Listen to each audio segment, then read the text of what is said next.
Point color casting, and along with us, Gito joining us as well. Really exciting stuff. How's it going, gents? I'm doing just fine, honestly. I can't. I've been waiting all week. I can't wait to hear from Gito. It's going to be so cool. The guy. I mean, I. We're here introducing him. I'm sure he's going to talk to you all about his own knowledge, but his career is incredible, going all the way back several years, and this is going to be a lot of fun. Yeah, and I'm pretty excited to be here. Honestly, I mean, it's my first time casting, so we'll see. We'll see how it goes. We'll see my We're first time. super excited to have you on because again, anytime we can get coaches and insights and stuff like that, it's always a really valuable thing. Axeman has all the beauty and you've got all the brains, and I just kind of sometimes talk every once in a while, and it creates the perfect stream for all of our wonderful viewers who are here to watch an insane matchup. As we're trying to get one of our last qualifiers. I believe the only ones left are TFT is playing. I don't know if one of you two know who they're playing right now to try to get in. And then Team Ambition is facing Winthrop here to make their qualification happen. These two teams already played. So we're right in the draft because we were the ones holding everything back in the first place. So. Oh, shit. Okay. 100%. Yeah. Yeah. It's always the casters, man. Production holds back everybody. It's so awful, but we got it through here. We're in the bans already. Team Ambition looking for their second ban, but they're banning out top laners, banning out junglers here on Winthrop University. You think they got an issue with Sarcasm and Cozy? What's going on here, Rebel?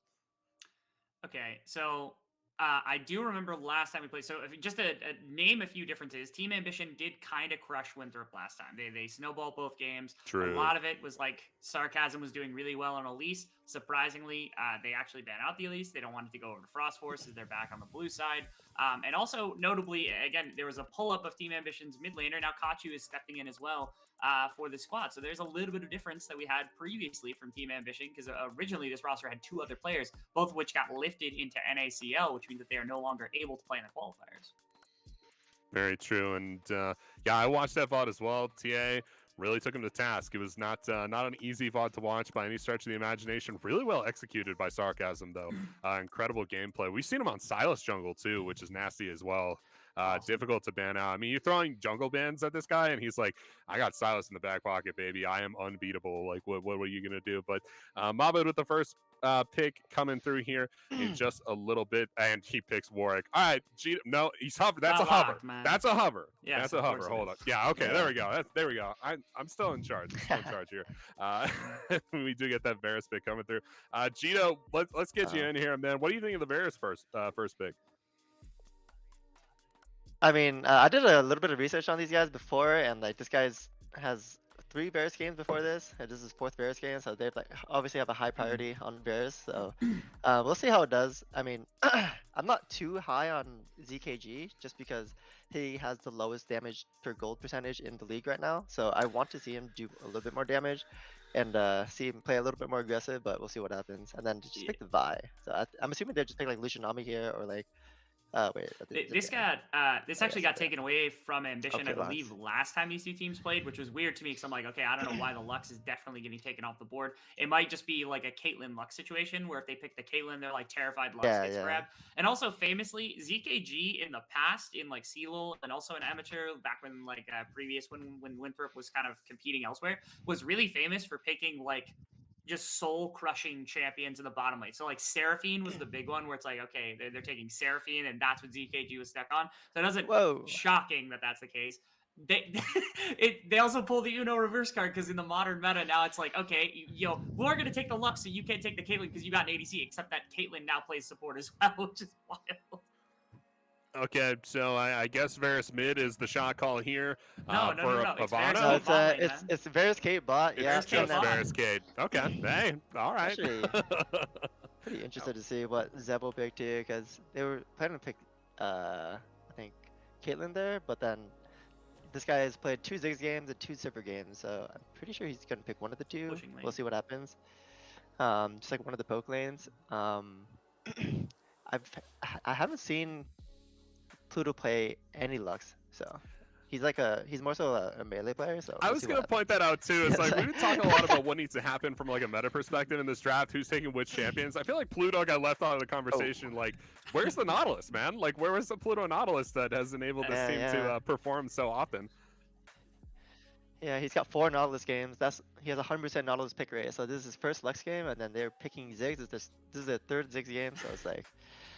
they're just picking comfort here. I mean, or Zeb is picking comfort. If you I really don't know. wanted like the We'll see. true like essence of what this like drafting would have been, so Pluto's actually a pretty famous Karma player, and Karma Varus is a lane that gets picked quite a bit. So it could have just been like the double Uno reverse, where it's like, okay, you want Lux instead of Caitlyn Lux, we'll take your Caitlyn, and they're like, fine, we'll just take the Karma away from the Varus, and then you have a garbage Lux Karma lane that does absolutely nothing, but it's still funny to think about that possibly. Oh yeah. Yeah. Going into the bans here, Mabud and Cozy, they both have the highest damage per gold percentage, like out of like any top laner, because they've been playing a lot of carry top laners. So then like Mabud has been playing Jax, GP, and then like Cozy Trout has been playing Camille, Aurelia, Fiora, all carry champions. So then I want to see if like they'll keep picking carry champions for Cozy, because like this guy's really fucking good on, or sorry, really good. Tell your truth. No. Tell your truth, King. Yes. We don't censor. He is really good on those carry champions. So yeah.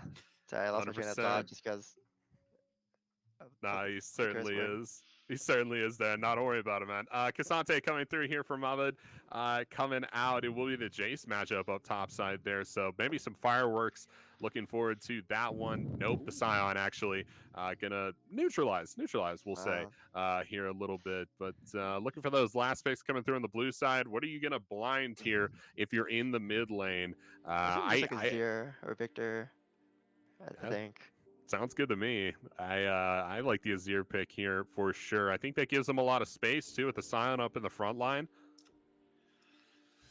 I'm only opposed to it because there's Ziggs and there's Lux and there's Jace. Yeah, so if you pick like a mage that's sitting back, they're just gonna get yelled at by all this insane range because there's so much siege behind it. So like Tristana, I guess the intention is to just jump in. They're lacking a little magic damage, but I think honestly it gets made up for because I actually respect not picking just a standard mage and getting to cry all game when Ziggs hits you with a single bomb for half your health bar and then Zev or Cozy kills you with a single shock blast. Yeah, that makes sense. Oh man. His Jace. Wow. Yeah, I was about to say because Kachi hasn't played any amateur yet, but then like he's like one of the top players in solo queue right now. He's at 1100 LP, like ranked 11 right now, and like his top champ is a Ryzen Silas. So then like playing like a volatile mid jungle 2v2 is probably gonna be the win condition, I think, versus Winthrop. I think they have a weak mid jungle 2v2.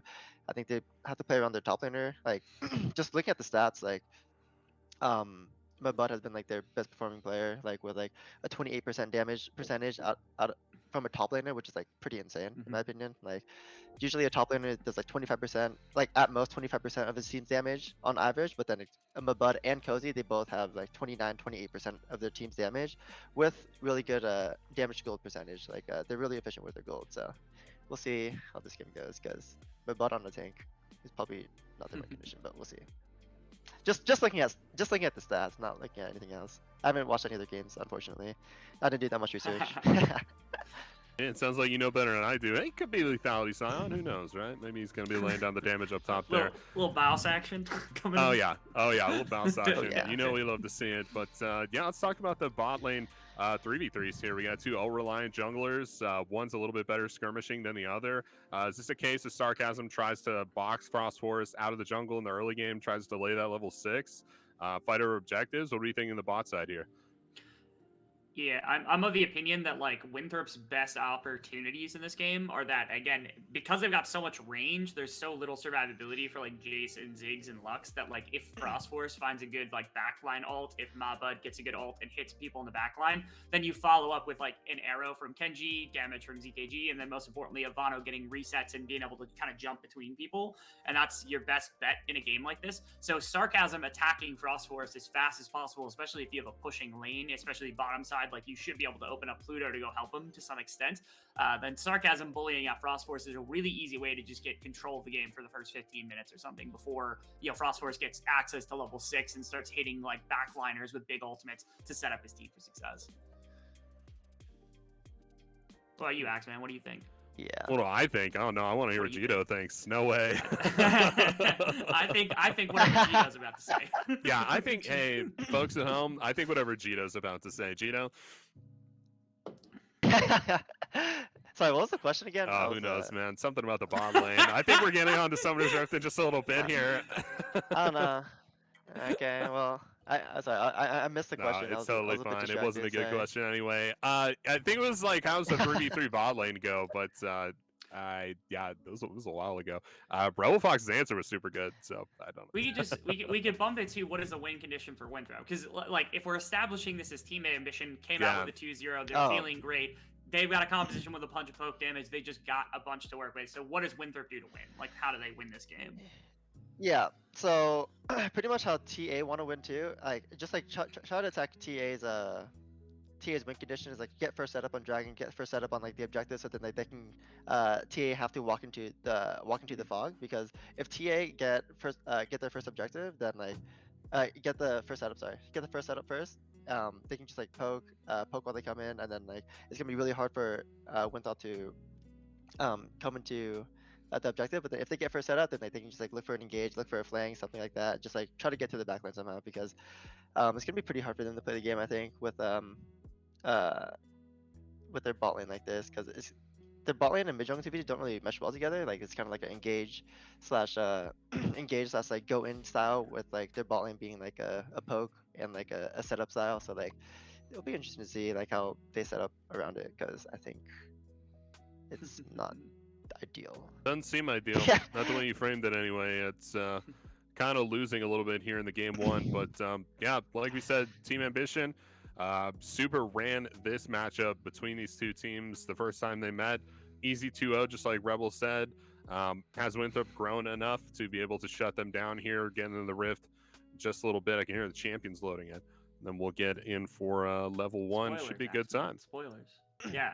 Hey, we're jumping onto the rift. Game number 1. Winthrop on the blue side, Team Ambition on the red side. And now I get to shout at things. So that means Axeman and Jito get to guide you through all the wonderful stuff in this game. So I'm excited. great. Yeah. Dude, I just had a realization that casting's hard. That's what I'm saying, My bro. God. Like the mental acuity it takes to just not swear into the microphone. I'm barely doing it. Barely hanging on. You gotta let the impulsive thoughts win every once in a while. Yeah, I'm trying Cheers. I'm trying my hardest not to swear right now. I won't lie. I know it's hard. A lot of it's vocabulary. Hell yeah, The trick man, is you have to pick the right moment where it's the correct time to curse, and then just put your whole body into it. Oh yeah.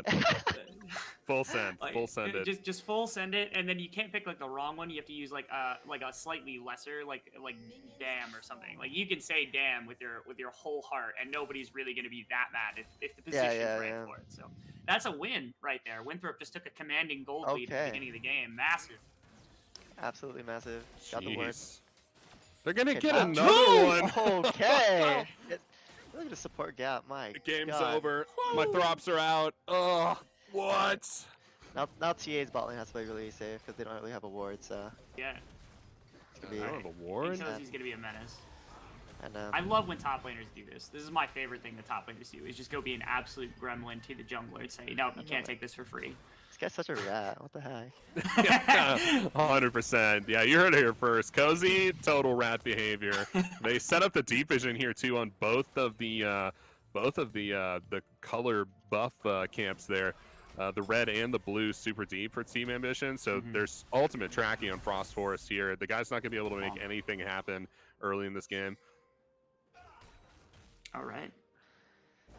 How does mid lane go? I've seen Tristan and Jace a lot. I don't know how much either of you follow VCS, but this is like OG VCS like mid lane duos, because we had this is like they were playing this for like 3 seasons straight when neither one of these champions was working in the mid lane. So like I haven't seen it for a hot minute. Does anyone know if this has changed since these two were meta in the mid lane? I don't think so. I mean, I don't really see this matchup that often. I'm not 100% sure how this matchup goes, but I assume Tristana wins just because she has really strong like all-in potential. So then like Jace has to play a little bit farther back, and then like it's really hard for Jace to get like some poke on Tristana because like she'll just be sitting behind minions. Usually it's easier for Jace to like play against like the melee champion like Kassadin, just because like he can just like use his range to his advantage and just like, poke him out and just go for all-in. I mean, he's going for poke right now. I mean, but he's gonna lose the all-in. That's it. Yeah. Ooh. Yeah. That's the chunk of damage you're gonna take from Tristana by stepping up to the goat. So Ivano feeling good about that one. I do like that they're using this quite nicely. The lanes are going a lot better here for Winthrop than I think they went in the beginning. If I recall, one of the games, like the lanes went very poorly for Winthrop, and so this is looking a little bit better. They've cleaned up a little bit since then. We can use this to talk a little bit about Kachu as well. If you either of you spot anything on the map, feel free to shout it out. But if you want to talk more about Kachu, because this is somebody that recently popped up. I know Maryville was in the process of recruiting them. I'm not sure if that has continued at all. But I know a lot of people have talked about him in the preseason as being really, really good recruit. So if you know anything else about him. Yeah, I don't really know much about him. I just know that he's really good in solo queue whenever I play with him. So it's yeah, that's literally all I know about him. He's like a psycho player. But talking about the looking at the game state a little bit, like I think they could have just went for a bot dive there because like they had mid power and they had bot power and movements pathing bot. So I think they actually could have went for a bot dive on the fourth wave, but they ended up taking a cheater recall, which is fine. But I think they could have used their advantage a little better.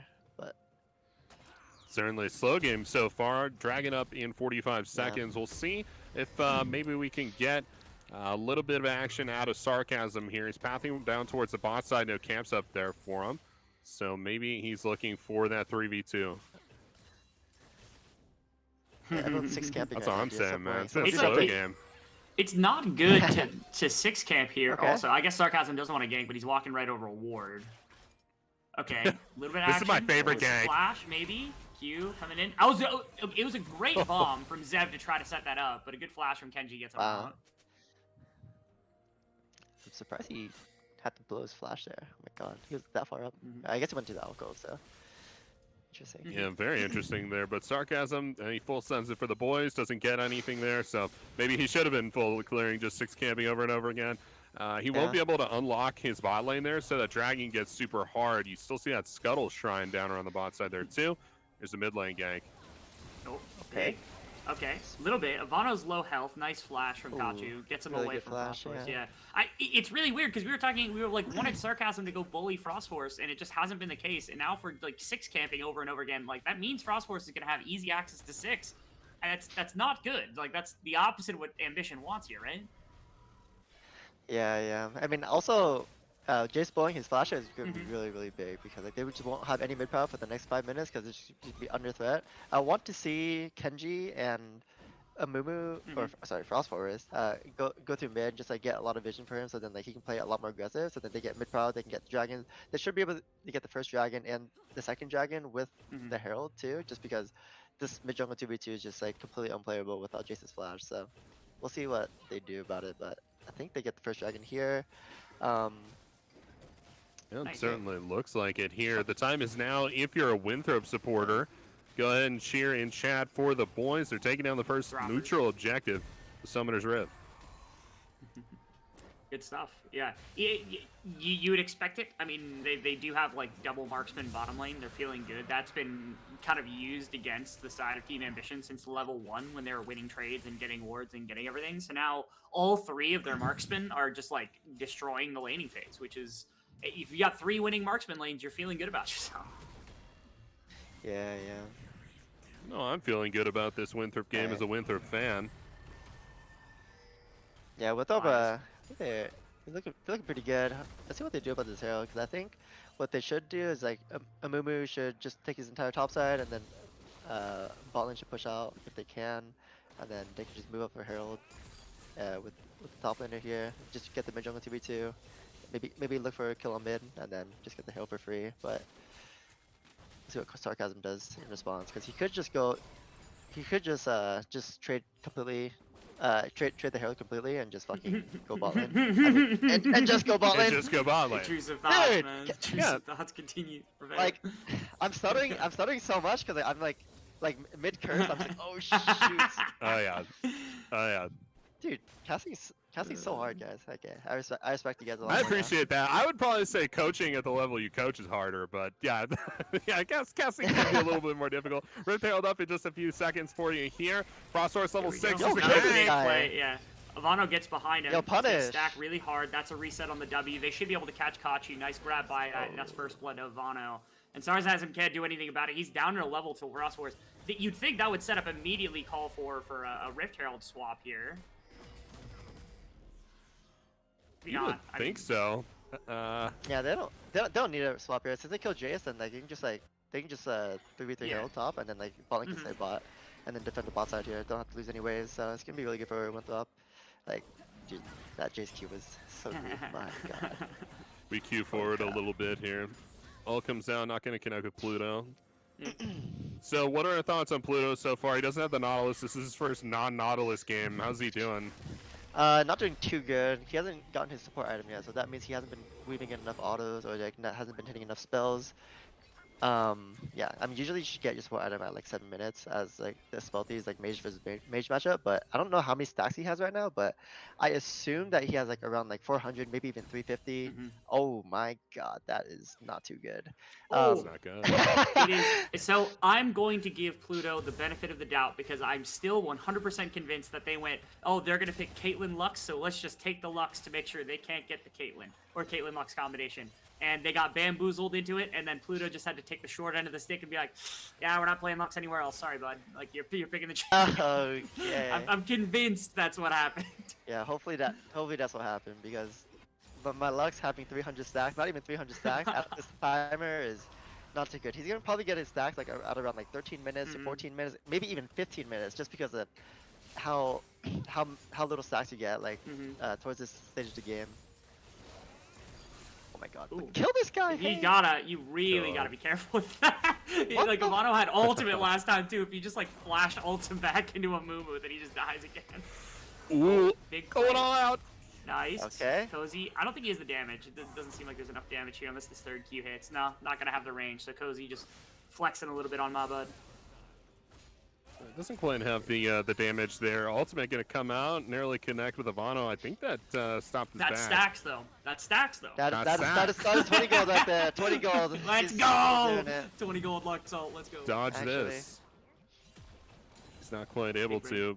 Could this be the dive? They're applying a lot of pressure here. Really in good, the middle really of the good map. word from Kenji. Like getting good defensive vision because he knows that the move is going to be top side here. They saw move mid, so then like TR are going to try to go for something aggressive bot side, getting really good defensive vision in here. So Kenji, something about him, like he has really good vision. But I think he has the top warding stats out of any support right now.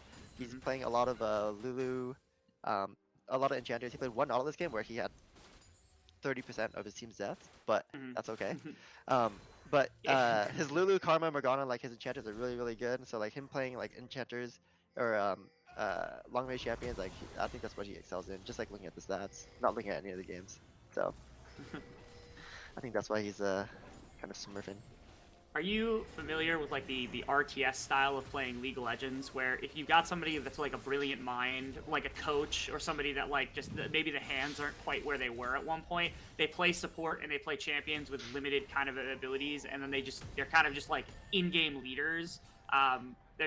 Like Akash did it for MSU a little while back, and he would just pick Yumi, and then he would just play an RTS where he's just telling everyone what to do and where to go. Feels like a little bit. Oh of yeah, that just for like completely Frostforce. micromanaging. Yeah, micromanage. It feels like Frostforce does that a little bit because everybody else is new. That's a good Q, good ultimate, nice little plays here and there. Not quite enough damage on Sarcasm to knock him down, but I don't think that's exactly what Winthrop wanted. They didn't get a ton of value out of that engage.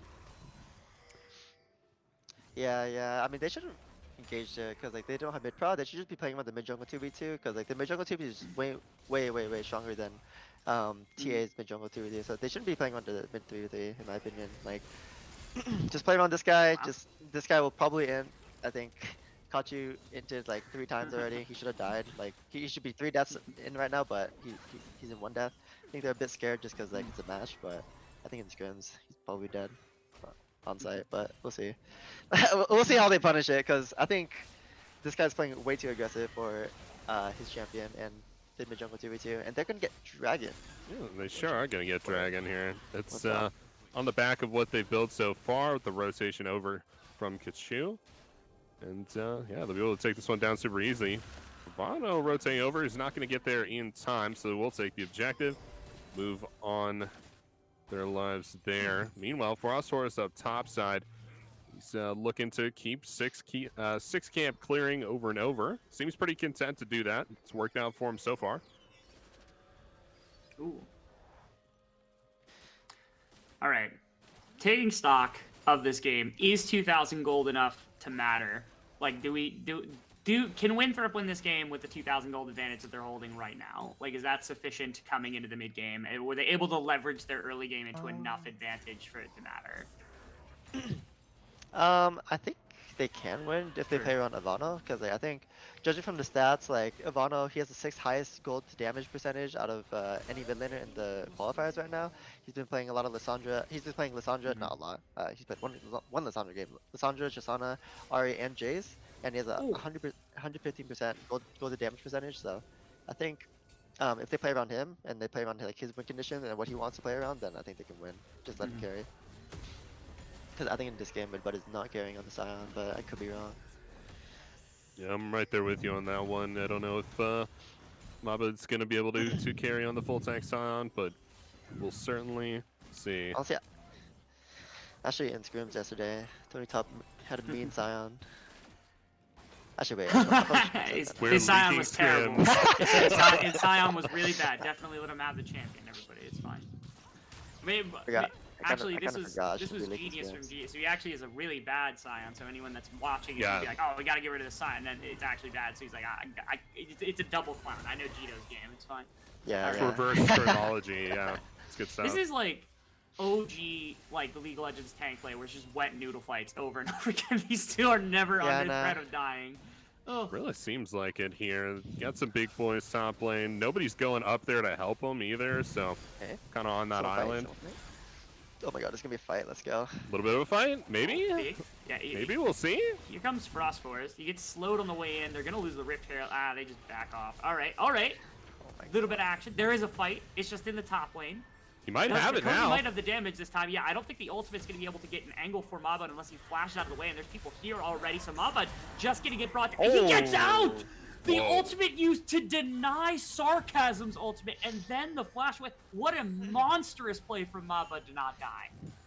Alright, Sion's OP. Holy crap. We're on first base. Yeah, Sion a little unstoppable there. Yeah, uses the ultimate to dodge the CC and then flashes out. That's crazy. That's awesome. Banning Fiora, Camille, and Gwen tomorrow, and then we're first picking Sion. First picking Sion. It's the only way to win. It's the only way to win there. That was crazy. Oh my god. That was super good. Okay, well played by Mabud. And the Rift Herald kind of dropped down in the middle, but Zev can't actually throw the bomb down. Ooh, more Kachu versus Ivano action. Who's going to win it this time? And Ivano, okay, he's just getting out. He's not going to do anything. He's got another hop as well, so just going to walk away. Tristana pretty elite there. I don't think, is Kachu ever catch up with the Tristana? Does he ever start winning that 1v1? Generally, no, you don't. I don't think you should win the 1v1 unless you have jungle pressure and like, or if Jace is like a half item ahead. So I think if they're always even, then I think Tristana always wins. So super doomed in the side lane then. That's not good. Yeah. Now the big benefit is like while like 1-to-1 Kachu probably might never beat Ivano, but the benefit is if you hit a shock blast and then Ivano's half health, then you don't need to win the 1v1. You already won the 1v1. Yeah. Later in the game, that's what the big scaling goal is here for Kachu. The artillery potential. Yeah. I actually like that they gave the Herald and just went bot lane, but I think they could have just done it a lot earlier. They should have done like 30 seconds earlier, just like planned it. But I'm sure like from the looks of it, it was a very like split-second decision. Like, oh wait, we should probably give this because like it looked like they were like half giving the Herald, half taking the Herald, half contesting it, and then like they realized like, oh, we can't contest it. Okay, just TP bot. Like if they planned it a lot earlier, they could have saved their TP and then they have TP for this fight, and then maybe go for a top play here because like the top 1v1 is always going to be volatile. Like they're always going to be piss fighting like this. So. Tristana can like push out this wave here and then go top lane. Or sorry, he could have just like not been on this wave, go top lane, kill this guy, and then TP back bot lane. To go for this to play for this dragon. If you're following the narrative that Kenji is playing this more or less kind of in-game leadership role, and you think about where Frost Force and Kenji, if you think about those two, Frost Force and Kenji were two of the members that were heading towards the Rift Herald to contest it before they got slowed down, and I think that was the point where they realized, okay, we can't get a good angle, we can't find a fight, let's just bail and let's look for something else. Which is a decent recovery, but like you said, if it had been set up ahead of time, probably would have yielded better results for the team. Yeah. But yeah, like I said in the beginning, like they have first setup now. They have first setup. They have vision. So I think this is gonna be a favorable fight for Winthrop. Sion has the flank. So if they start the objective now, they'll force TA to go into them, and then unless they're fighting in the open area. It could be a little fight here. We'll see. They should just start the objective and then look to turn once they get closer. Yeah, Mabut's Okay. got the big ultimate, right? Shit, the objective is Scuttle Crab. Holy fuck. I mean, holy crap. I mean, holy... God damn. The casting is so difficult. My god. Okay, they're fighting.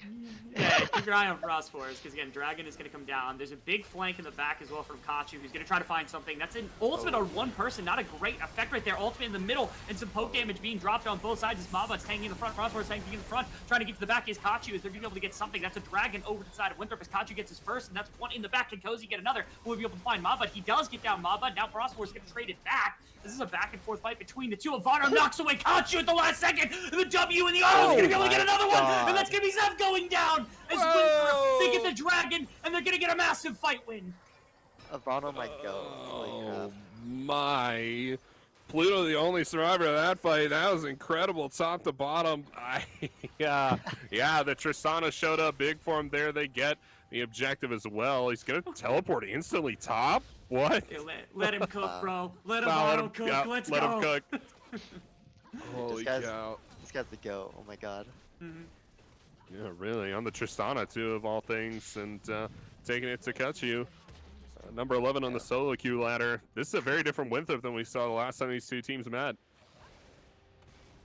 That whole fight was like, I was so worried for Winthrop because again, they dumped a Mumu ultimate on one person and did not kill them at all. They got flanked by Kachu. It's just, it feels like the damage isn't there. Like Kachu's like an item away from that shock blast having nearly killed two people. Zev didn't quite get enough damage on like the ultimate tossed in. It felt like it was an overcommitment from like Ambition because they had such a good angle for the fight and they were like, oh, we win these all day, and then just they didn't have the damage for it. They ended up just getting kited backwards. And Ivano had some heroics on the Tristana to make sure Kachu couldn't clean up anything and do anything on the backside. But ultimately, that's what Winthrop wants, is those big 5v5 team fights, and it turned out great for him. Ooh, Kachu, he's stuck. Yoink. Kachu's just dead. No flash. We're just double diving. They should win this. Yeah. Okay. Nice pop away. Sarcasm should be able to kill Ivano here.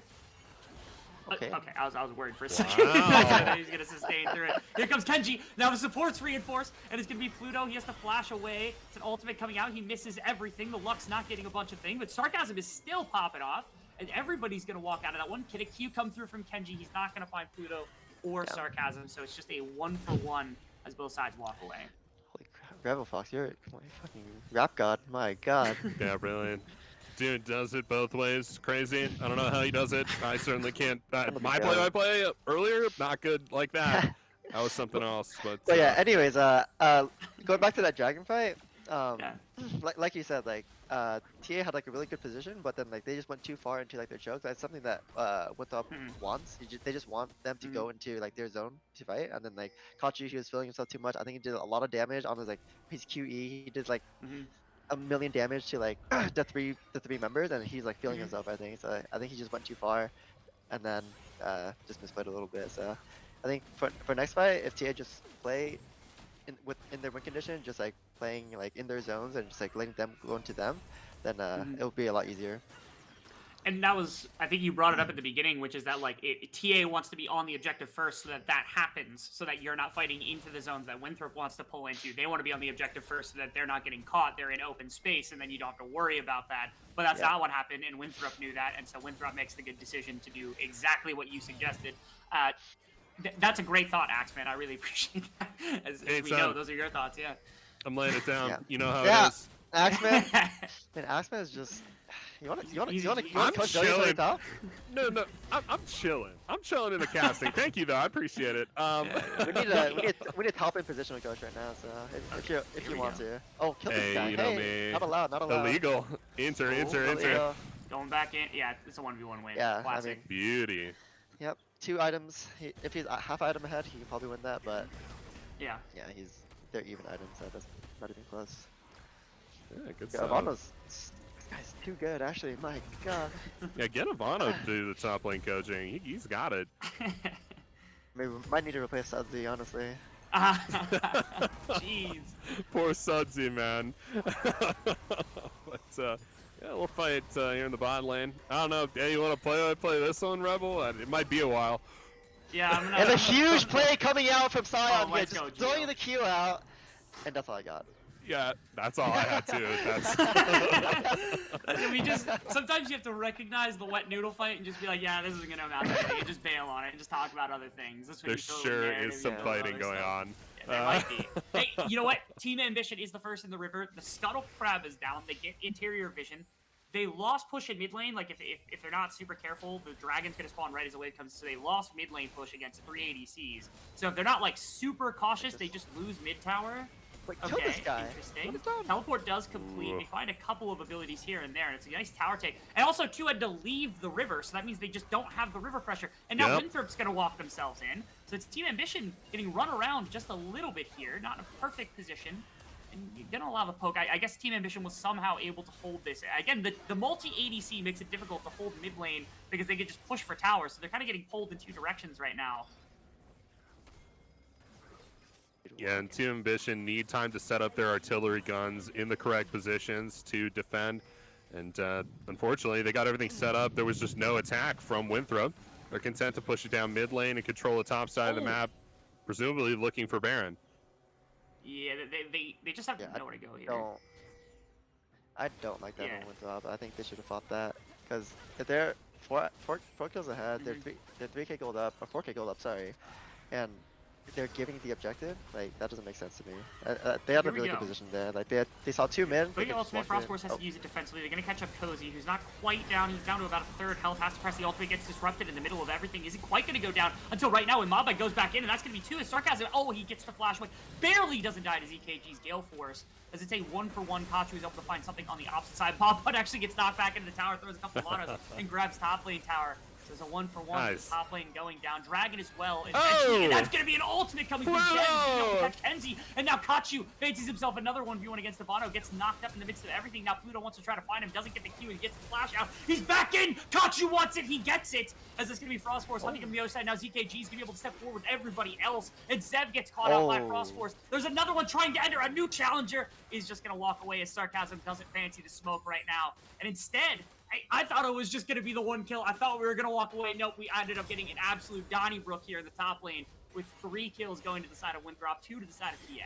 So we go from Winthrop fully giving over the Dragon despite being 4 kills up, being fully up, to completely fighting to the death over top lane inner turret. That's a great place to fight, bro. I don't know. It seems suboptimal. Abano does go down there over that fight as well. Kachu too, but I guess ZKG, the hero of this fight, somehow coming from behind there.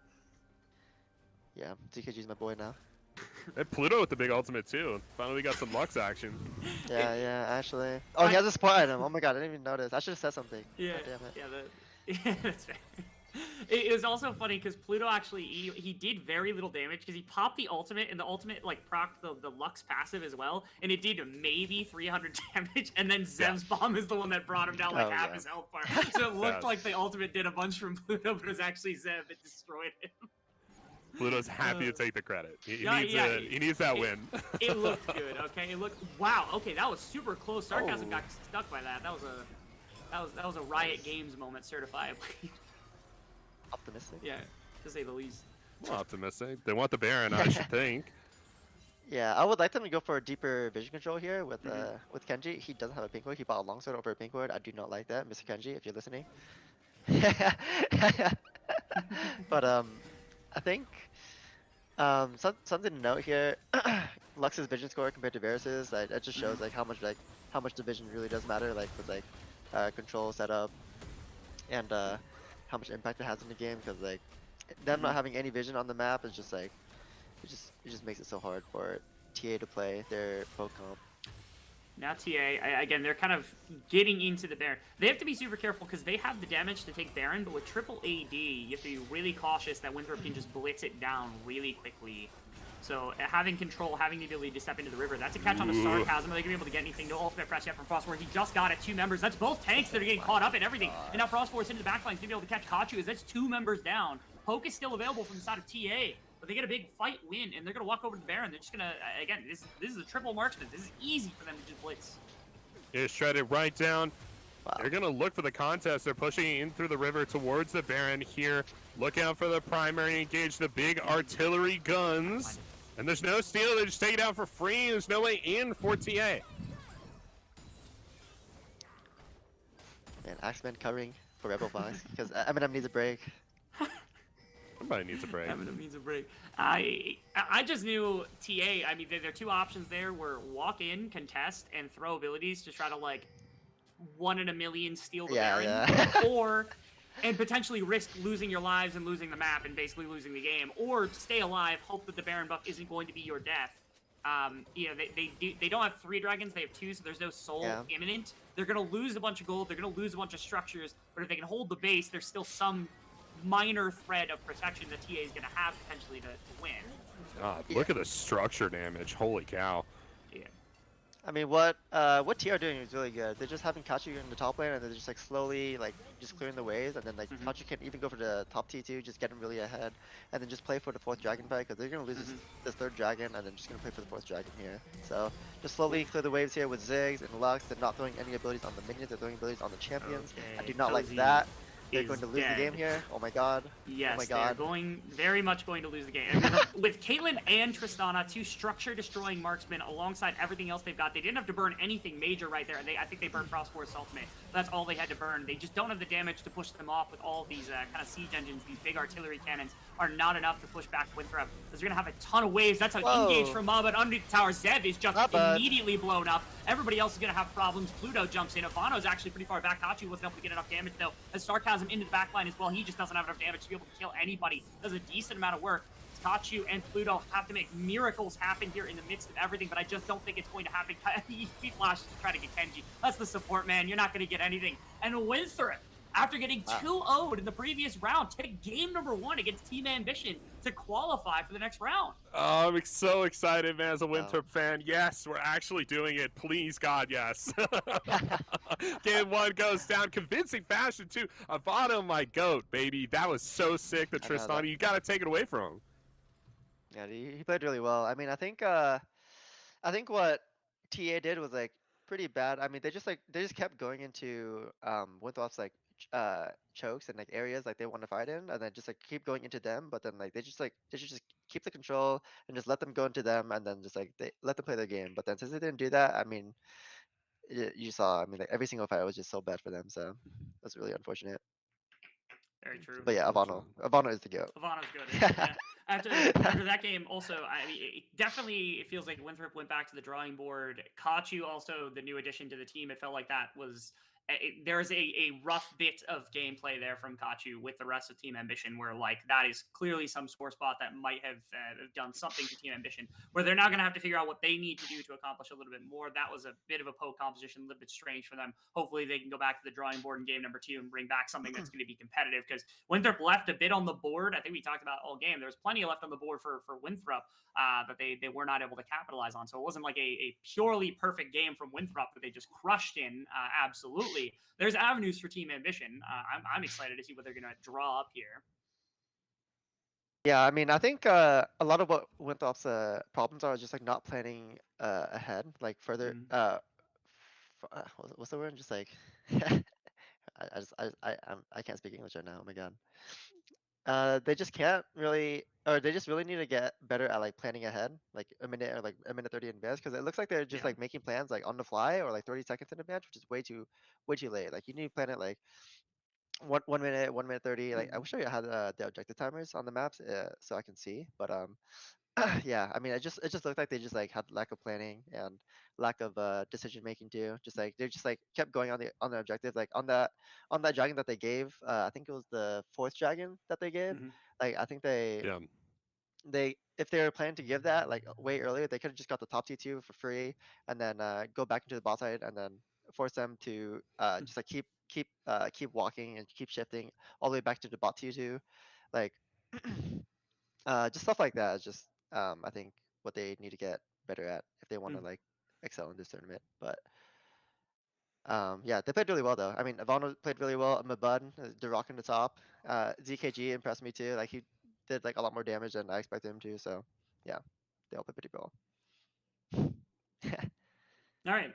I think we're going to take a short break before we jump into game number 2, where again, this is for playoff lives. This is for NACLQ like lives right now. We're looking for points and qualifications. So Team Ambition looking to dig themselves out of a rough position. They won the 2-0 last week, so we'll see whether or not they've got fight left in them or if Winthrop's going to take it here. We'll be right back.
Welcome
back, everybody, with the NACL qualifiers.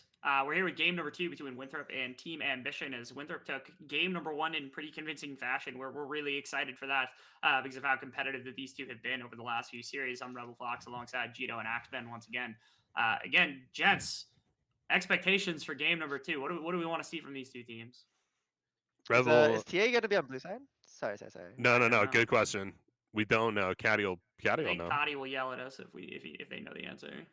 Yeah. Okay. He'll probably move it up on the screen, actually. That's what he did last time.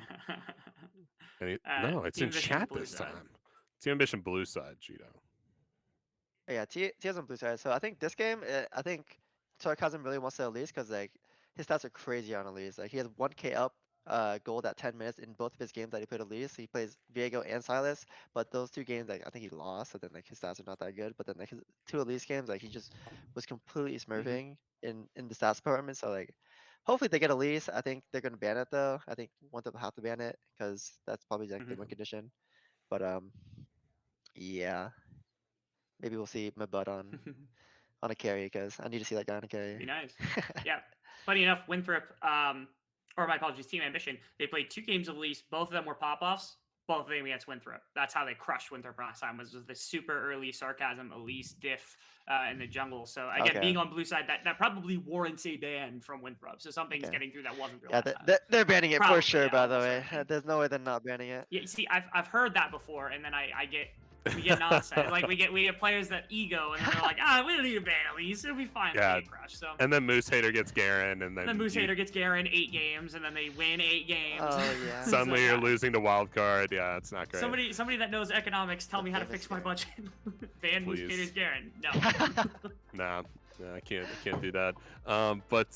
Yeah, I think my perfect draft here is no Elise ban. I think TA gets the Elise through. I think they go Lucian Nami, and then we get Winthrop actually picking up the Draven Nautilus. I think it's going to be the best, but we'll see. Nope, there's the Elise ban. It's just not a perfect draft. It's just not a good draft. Yep, Team Ambition lost. It's fine. No, it's totally it's over. I mean, it is messed up.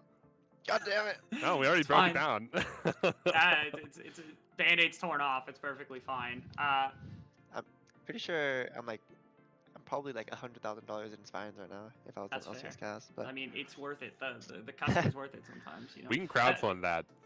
Yeah, that's true. We could crowdfund every dollar that we raise in the chat. Make sure that it comes up. If we put together some sort of donation fund to make sure that we can get Gito on broadcast cussing as much as possible. Donate if you want to hear more Gito cussing. That's for sure. Notably, ZKG and Kenji lose their bottom lane. The Varus and Caitlyn, despite being on blue side, where Ambition could take either of those champions, they decide to ban both of those champions so that neither one of them can go to Winthrop. So it tells me they have something important to pick here. But with Ashe taken off the board, now we're really tumbling down the ADC pool. Yeah, they're probably gonna just pick Lucian Nami here, Zeri Lulu. or Zeri Lulu, and then Fatside picks the Lucian Nami. I generally like the Lucian Nami side more, just because that after you hit first item, like when Nami hits her mandate, like you just win or you win your spikes on 1, 2, 3 items, and then like you only lose like before your first item. So, um, yeah, I think it's a lot easier to play Lucian Nami. I think in competitive, like in like the pro leagues, I think Zeri Lulu is probably better, but then like in like the bottom leagues where like they're not playing that like aggressive, then I think Lucian Nami is a lot easier to play. Or easier to execute, sorry. Oh, they picked Karma. Oh, Yeah. Ezreal Karma. Get the Probably. Karma with the Wukong. Maybe the Ezreal coming through in just a little bit here. And yeah, I gotta say this is a loss for me for Team Ambition. Where's the Nautilus? Show me the Nautilus. I just they have a 100% win rate on it, but 0% win rate without the They do? Nautilus. Well, And I do the as far same as could be I'm said concerned. of I the don't same know. could be said of Elise though, where it's like, okay, you've True. Elise every game you played with Elise, you win. And Now every they game don't have without Elise, you either. lose. So Yeah, how maybe do you that's. win? I mean, the last game was the same way. So yeah, I don't know how you win. It's a giraffe gap ambition. Oh. Yeah, I like the Kali Cozy. pick for TA here. Kachu just playing like aggressive and like dash champions, just like the Silas that he's really good at in solo queue. So getting him on these comfort champions is probably the best way for them to win. Winning mid jungle 2v2. Okay. Big speed up team fight from Winthrop University because they've got Sivir ultimate and they've got Mantra E from Karma to just they say let's go, and then they send Frost Forest on the Wukong and they say go get him champ and just speed him into oblivion, and he gets to run into the backline and there's nothing you can do about it. So fun times. Yeah. I don't like this matchup for Winthrop. I'd prefer the Ezreal just because like Karma Ezreal is just like such a pressing lane, and like Silver Karma is not really that good in the laning phase, and like it doesn't really outscale either. So then like you only win like and on levels 4 or 5, and then after that then like Zeri Lulu are just gonna take over the game. So hopefully they abuse their early advantage well, because I don't think that they will win after level 6. And they ban the GP. Oh no, not but GP. I think they're gonna ban GP Jax. This is like 2 best champions with Bud. And then Cozy wants to play the Camille, Fiora, something like that. We're just not going to get the Mabud carry performance here that we were looking for, I guess. Actually, Cozy might have to play a tank here, because Sarkon doesn't really have that many junglers that he can play, other than like Vi. Oh, Vi's banned, just kidding. Yeah, he can play like Salis, Viego, and then we might have to play tank top. I like the prospect of Gragas in this game for top lane, because it means that Cozy doesn't have a hard laning phase. You get a little bit of magic damage, you can be a bit more frontliney, and you have disruption for this run at composition, especially now, because it's like, okay, how does a Cassante ever touch a Gragas in the laning phase? Like, it just doesn't happen. So then also it's Wukong. Wukong gets sped towards you, he's pop ultimate, and then he's out of here, and then you're done. The engagement's over. So that's my preference. I don't think Cozy plays Gragas, so I doubt that's going to happen. But here we are. Yeah, they're probably going to pick Fiora here. I think they don't really care about like what's best for the draft. I think they're just gonna go for comfort. Fiora or Camille. It's one of the two. Actually, Camille's really bad in December, huh? So we should probably just leave Fiora. Graves coming in here. Yeah, Graves. And what else? Do we get another? I'd like CC. I hate compositions without CC. It always infuriates me when you don't have any. Yeah. Scion, Ornn. I say Did you say Gragas. Gragas? Yeah, Gragas too. Yeah, Gragas looks No, good. Ego. Oh yeah. Silent Ego. Let's go. Unmatched. Okay. Cool. How does he doing, man? It's incredible. I would have said Sejuani and it's banned. That's where I'm at with this draft. That's where I'm at right now. Last pick, red side, should be a mid laner for him here. Azir's up. Hey, oh, okay. Yep. Okay. Nah, if they don't lock it in, it's not as cool. Okay. Yeah, it's probably just gonna be a 0 victory here. Yeah, there we go. Actually, I didn't mind the Talia idea for a minute, because it means you can attack early, and also your E is super good against like Akali and Zeri and Fiora and Graves. Yeah. So it's like, okay, that would have been awesome, but Ivano isn't much of a Talia player, so it's fine. It's just more standard mage. Yeah. I like playing Talia with like an engage support or like a CC support, just so it's a lot easier to hit your W. I generally don't like playing Talia that much if you don't like have a lot of hard CC on your team, but then like yeah, you're right. Like they have like Akali, Fiora, Zeri. This is a really good Talia game. Just to counter like their comp, but Talia just can't really play forward if we have like Wukong or Kazante, because like she doesn't have like that much hard CC, so then like it doesn't really mesh well with their comp that much. Like I personally would not pick Talia, but it is good into their comp if they're going into us. But I don't really see a way for them to come into us, which is Yeah.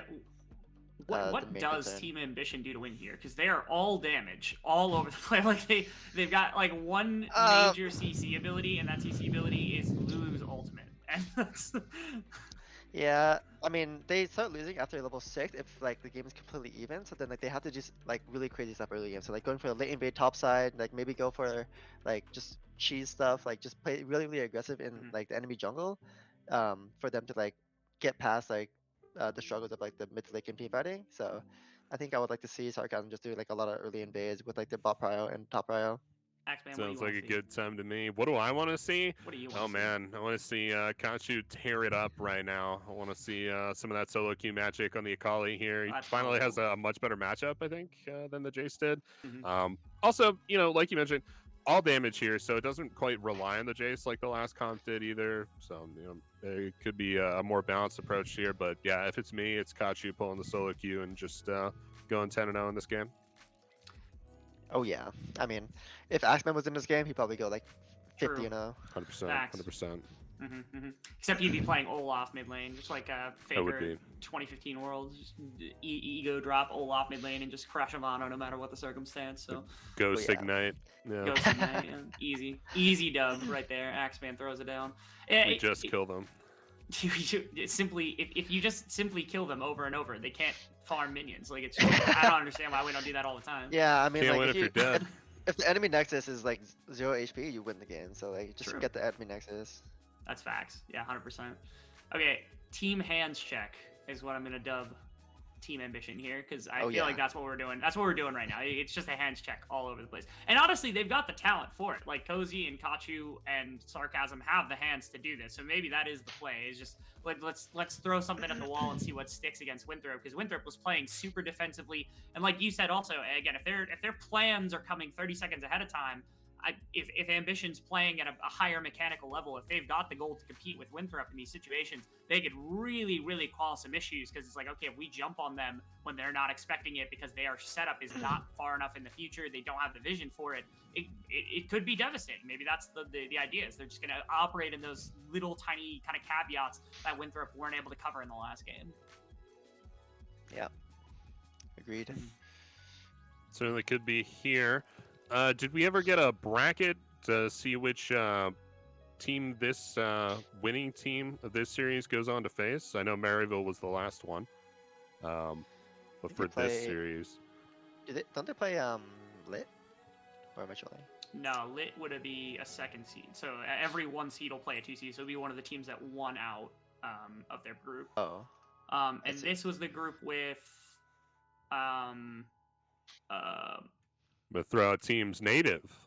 Native, that's what I was trying to think of. So it's not Native and it's not Maryville, which means it's either of the other two. I can't remember the other two off the top of my head. I can keep throwing out teams. We got Tony Top, Supernova. I think Gito would know if it was Tony Top. So could be Godel. Godel won earlier, right? I don't Godel won, but they're a tier 2 team, so it has to be a tier 1 team. We're playing Godel. So we're playing sorry, not Godel. It's either I think it's Supernova. Supernova? Yeah, so I think they play Supernova, because it's not Native and it's not Maryville, so it has to be, if it's not Dewey and Tony Top, then it's got to be Supernova, so they're playing Supernova.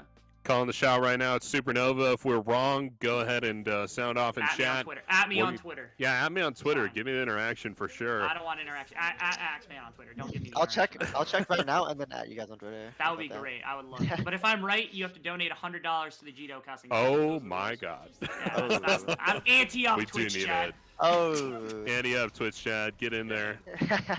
I know you had some whales in there. I've seen you in chat. Come on. Win-win situation. Come on, pay out. Yeah. The 5-man down bot side, not going to turn into anything here. Winthrop looking for a similar start to last game. Oh. Okay. Yo, mantra that. Kenji. What are you doing? Oh, he doesn't have it. Yeah. He used it already, I think. Yeah. Yeah. It's fine. No big deal. Nothing crazy. No wards have been dropped either. The top side, they didn't know where anybody was. They never saw the side of Winthrop, so they didn't put a ward down. So both teams just basically went to 5 point and did nothing. So that's fun. You don't see that super often. A level 1 strat that like I learned in OS was just you invade the bot side, and then like the enemy top side, if they're 5-pointing, they would obviously place a ward in like your Raptors, right? Or like on your red buff. So then like someone starts with sweeper, so then like you go back into your top side and then start sweeping it. So then your top lane and mid lane get level 2 on level 1. So they could have done that. No, it's just like a small level 1 cheese that they could have done. I'm always down for the level 1 cheese. It's my favorite type of cheese. Yeah. Really? Oh yeah. Oh my god, wait, how's Pluto 1 HP already? What happened? He took a mantra Q and then took a Q from ZKG, and the shield was not enough. That's what happened. All of that, and also he's not playing Nautilus. And no not playing Nautilus. Nautilus, yeah. If he was Yeah. Nautilus, And- he would. Enemy team would be dead already, honestly. Be ace. Quick reminder as well that he is also a good Karma player, and they took Karma from him if that was the intention, which I doubt it because it's Zeri Lulu, which is like the bot lane, but not to say that it wasn't impossible at the time. Oh, level 2, all in, baby. Oh, Yo, Pluto, use ability, go, go, go. Oh. Karma uses an ability, he should just walk up and Q him. ooh, But- look at sarcasm. He's... Oh, he didn't catch him. Wow. Oh, But no, he pinged him. Yeah, he yeah, pinged they him. pinged it. Okay, he pinged him. They saw Okay. sarcasm. Okay. You're going for an invade? This is really good. Sarcasm Give him wants the to smoke. fight. Oh, I don't like That's this. the blue. Starts up that blue. So yeah, he beats the Wukong this early. Yes. Yeah, he should. Yeah. He Okay. started so, the buff. yeah, he's trying to steal the blue. Yeah. Smite's up for Frost Force though. So give him the smoke. Oh, Ah, so he bad. lost it. Ooh. Tragic. Yeah, I mean, right there, Sarkazam should just went for his wolves there, because like, he knows that Wukong is either going to be at Mhm. his wolves, or he's going to be ganking top, right? So then, like, if he checks that Wukong's going to be in the top side, then, like, he can warn Fiora that, like, yo, like, oh my god. That was the most Oh, lazy no. gank and the most lazy escape I think I've ever seen in a competitive game of League of Legends. Yeah. He just Well- waltzes in. Oh, Oh, he was just Got trying to go stunned to his up. top side, but yeah. that's I mean, true, but One of even those still. transition ganks. Oh my god. Oh my god, Oh, man. my Nexus explodes if I'm Graves. Oh my god. That feels bad. Can Frost Force do anything with this time? Like, you can go into mid lane. I don't think he's gonna force a flash on Kachu, even though Kachu's No. low. But like in matchups like these, where like he can't really do anything early, like if he looks at his lane, like, he's not doing anything early, right? So then like, he should have just started. He should have not gotten to sweeper and taken the yellow trinket, because he would have Yeah. his second yellow trinket up at 4 minutes, and then place a ward on the enemy raptor, so then he can go for maybe a late invade or a late an invade on his second raptor's respawn. So yeah, it's a bit of a misplay from Frost Force, but it's okay. It's fine. Yeah, again, I would have been perfectly favorable if he had just dumped out of the mid lane, because he would have been basically 3 camps ahead in terms of time over top of Sarcasm and just jumped into a lane with double longsword. That would have been perfectly fine with me too, because I'm like, all right, yeah, just like deploy into topside, go mess up Cozy, go do something. But like, he wasted time jumping into the mid lane. They saw him, saw that he was done with his jungle routes, and now he's a little bit behind. So he lost the time of basically an entire camp, assuming Sarcasm doesn't just loop into his bottom side jungle and pick up 2 more camps in the meantime, which honestly doesn't fix all the problems, but at least gets him something back over Frost Force. Oh my god. Okay, so here, Winthrop, they're gonna get Dragon, because they see Graves here. He has not recalled, so the Temple Police is wooing their sirens right now. We woo, Temple Police. And then they're just like, yo, like, we're gonna take Dragon off this mid TP. We're getting a lot of bot prio. These guys can't breathe. Like, we can either go for a dive, a late invade, or invade a red buff, or go for Dragon. I see the pings. They're going to go for Dragon here, so they're not going to go for a dive. Realistically, they should go for a dive, though, because the bot conditions are so bad, but it's okay. Yeah, and before this first back, especially this level 4, level 5, you had mentioned earlier, it's doing fine for ZKG and Kenji. They've got the push. Frost Force salvaged a little bit. I guess it's the trade of the dragon so that the Graves can get back out on the map and be equalized and farm or something like that. I don't know. It's just not a great play to come through. As they're willing to give up this first one. Do they scale? Yeah. Like, I'm just gonna ask that question. They've got damage. Do they actually scale it? Like, if they take this late, do you think they win? For broadcast For TA. purposes, it's an even fight if they scale, but realistically, no, they do not scale. Okay. They have to get first up to fight. They had to get there first. Yeah, pretty diplomatic way to put that, Gino. I feel like Nobody's donated to the fund yet, so we wasn't allowed to use the words. Yeah, 100%. Everything will be fine. That's pretty good. Up top side here, I think it's pretty even. Does this matchup break out at all for you, Rebel Fox? I know you know more about the top lane than I do. I know nothing about top lane. Although Yeah, Fiora will just be better. That's all I see. It really plays with Fiora in the long run. I mean, Maba already had to dump into like extra armor, had to dump into the healing reduction with like the Bramble Vest. Cozy's gonna feel fine eventually in the side lane. I've seen, I think, 2 games where Fiora has just straight up won side lane and won the game because of it, because teams just don't know how to macro around it super well if played properly. So Cozy seems like a player that can do that right, but. Yeah, they literally have to just rely on just pure split pushing in this game. Yoink. So. Oh, and he's out of there. Yikes. Finally got a buff. I'm stealing him up. Yeah, he gets the buff down. Finally did something. Finally did Finally something. did something. That's good, man. It's not passive aggressive in any way. No, it's good. Sarcasm got a whole jungle to farm on his way down. It's going to be pretty good. He caught up with Frost Horus, and you can see the acceleration is going to carry him past the Wukong here in just a few minutes. Alright, let's see if they do something on Herald. This game should be boring for the Winthrop side. They want it to be boring, but the TA side, It's boring for me, man. Yeah, that's what I'm saying. Like I said, TA might be operating under the assumption of like, if we get our damage, then we like actually can play the game. And so it's like on one side, Winthrop's like, oh, we have the better team fight, we have the better like actual scaling, like we'll be fine if we wait late. And then on the side of TA, they're like, we just need our damage. We're just chilling. We're scaling for like, and both sides are just at an impasse right now where they're like, oh, we don't want to make any dumb plays.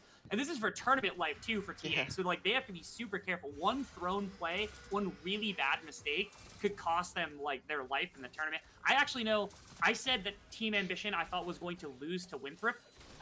In the grand scheme, like they weren't going to get out of group. I called Winthrop slightly over top of them, and they actually made a content bit of clipping me saying that when they got into the second position, and now they're down 1-0 to Winthrop. I'm not going to say I told you so. Yeah, it's something else. Oh, whoa! Coming in, big play, big ultimate. I think Frost Wars is going to die because of it. When he does go down, it goes down to Lulu, actually. As that's Kachu who's going to try to get him with a big ultimate. Well, he doesn't go in. He gets onto the Vano. As it's 2 already down, Winthrop's kind of stuck in place. Mappa is going to try to get away. Kenji might not be able to. Kachu has to flash away to make sure he doesn't get rooted up. That's going to be a 3rd kill.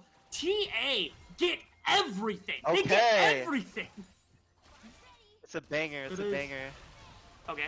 Now Zev wants the smoke. Actually, ZKG kind of wanted the smoke. I was waiting for a W. Nah, kill this guy. Kill this guy. Clown this man. You got No, get him. Levitate. Get in there, levitate. Sure. That's fine. Flash Ghost. Murder. Nah, W is going to go wide. And yeah, Team Ambition almost gets everything. They did not get the Rift Herald. Rift Herald was stolen by Frost Horse, picked up by Kenji, actually. So they'll be able to use that. Probably, I would say, exclusively in the bot lane. Hopefully they can drop that on plates the next couple minutes here.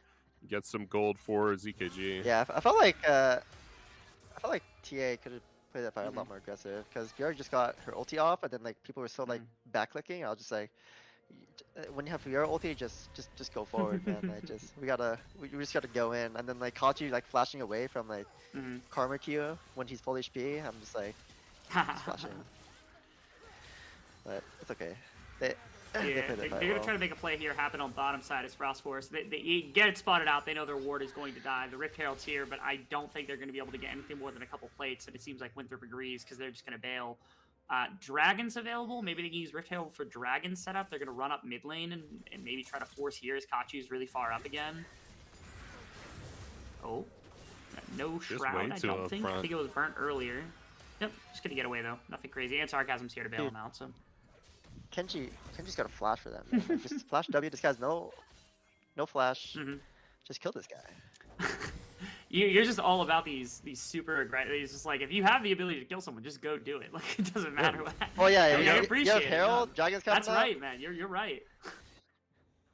Gino fully right here. They're trying to make the play for the Dragon now. This should be free for Wukong. For Winthrop University. The Wukong University. Wukong University. Oh my god, actually, that's what this. Winthrop Oh my versus god, that's what it Kong, stands for. yeah. Kongers. Any Kongers? Actually, I'm Konging Oh, myself baby. right now. The Rift Herald with charge gets the plates. Okay. And nothing Fuda else. Nothing has a else. support item. Let's go. Yeah. Yeah, that splits the goal between, I think, 3 members. I think Frost Force and ZKG were close enough for it, but they lose Dragon for it. So, even the Dragon I think that's fine. I don't think they care too much about, like, giving over that plate gold, the guaranteed 2-plate gold from the Rift Herald in exchange for the Dragon. That feels way better for TA here. Yeah, I wouldn't care about it, for sure. Yeah,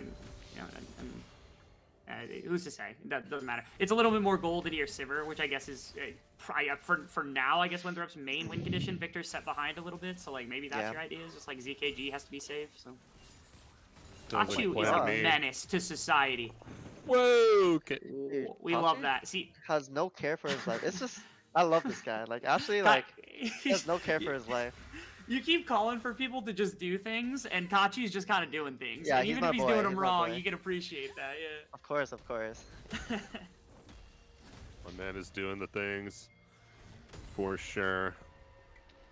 Man, I sure can't wait for this next team fight in 15 to 20 minutes. It's gonna be so good. You know, honestly, what do you guys thoughts about McDonald's? Dude? McDonald's is great for me. I love McDonald's. McDonald's is great, dude. I think McDonald's is top super 10 all good. time.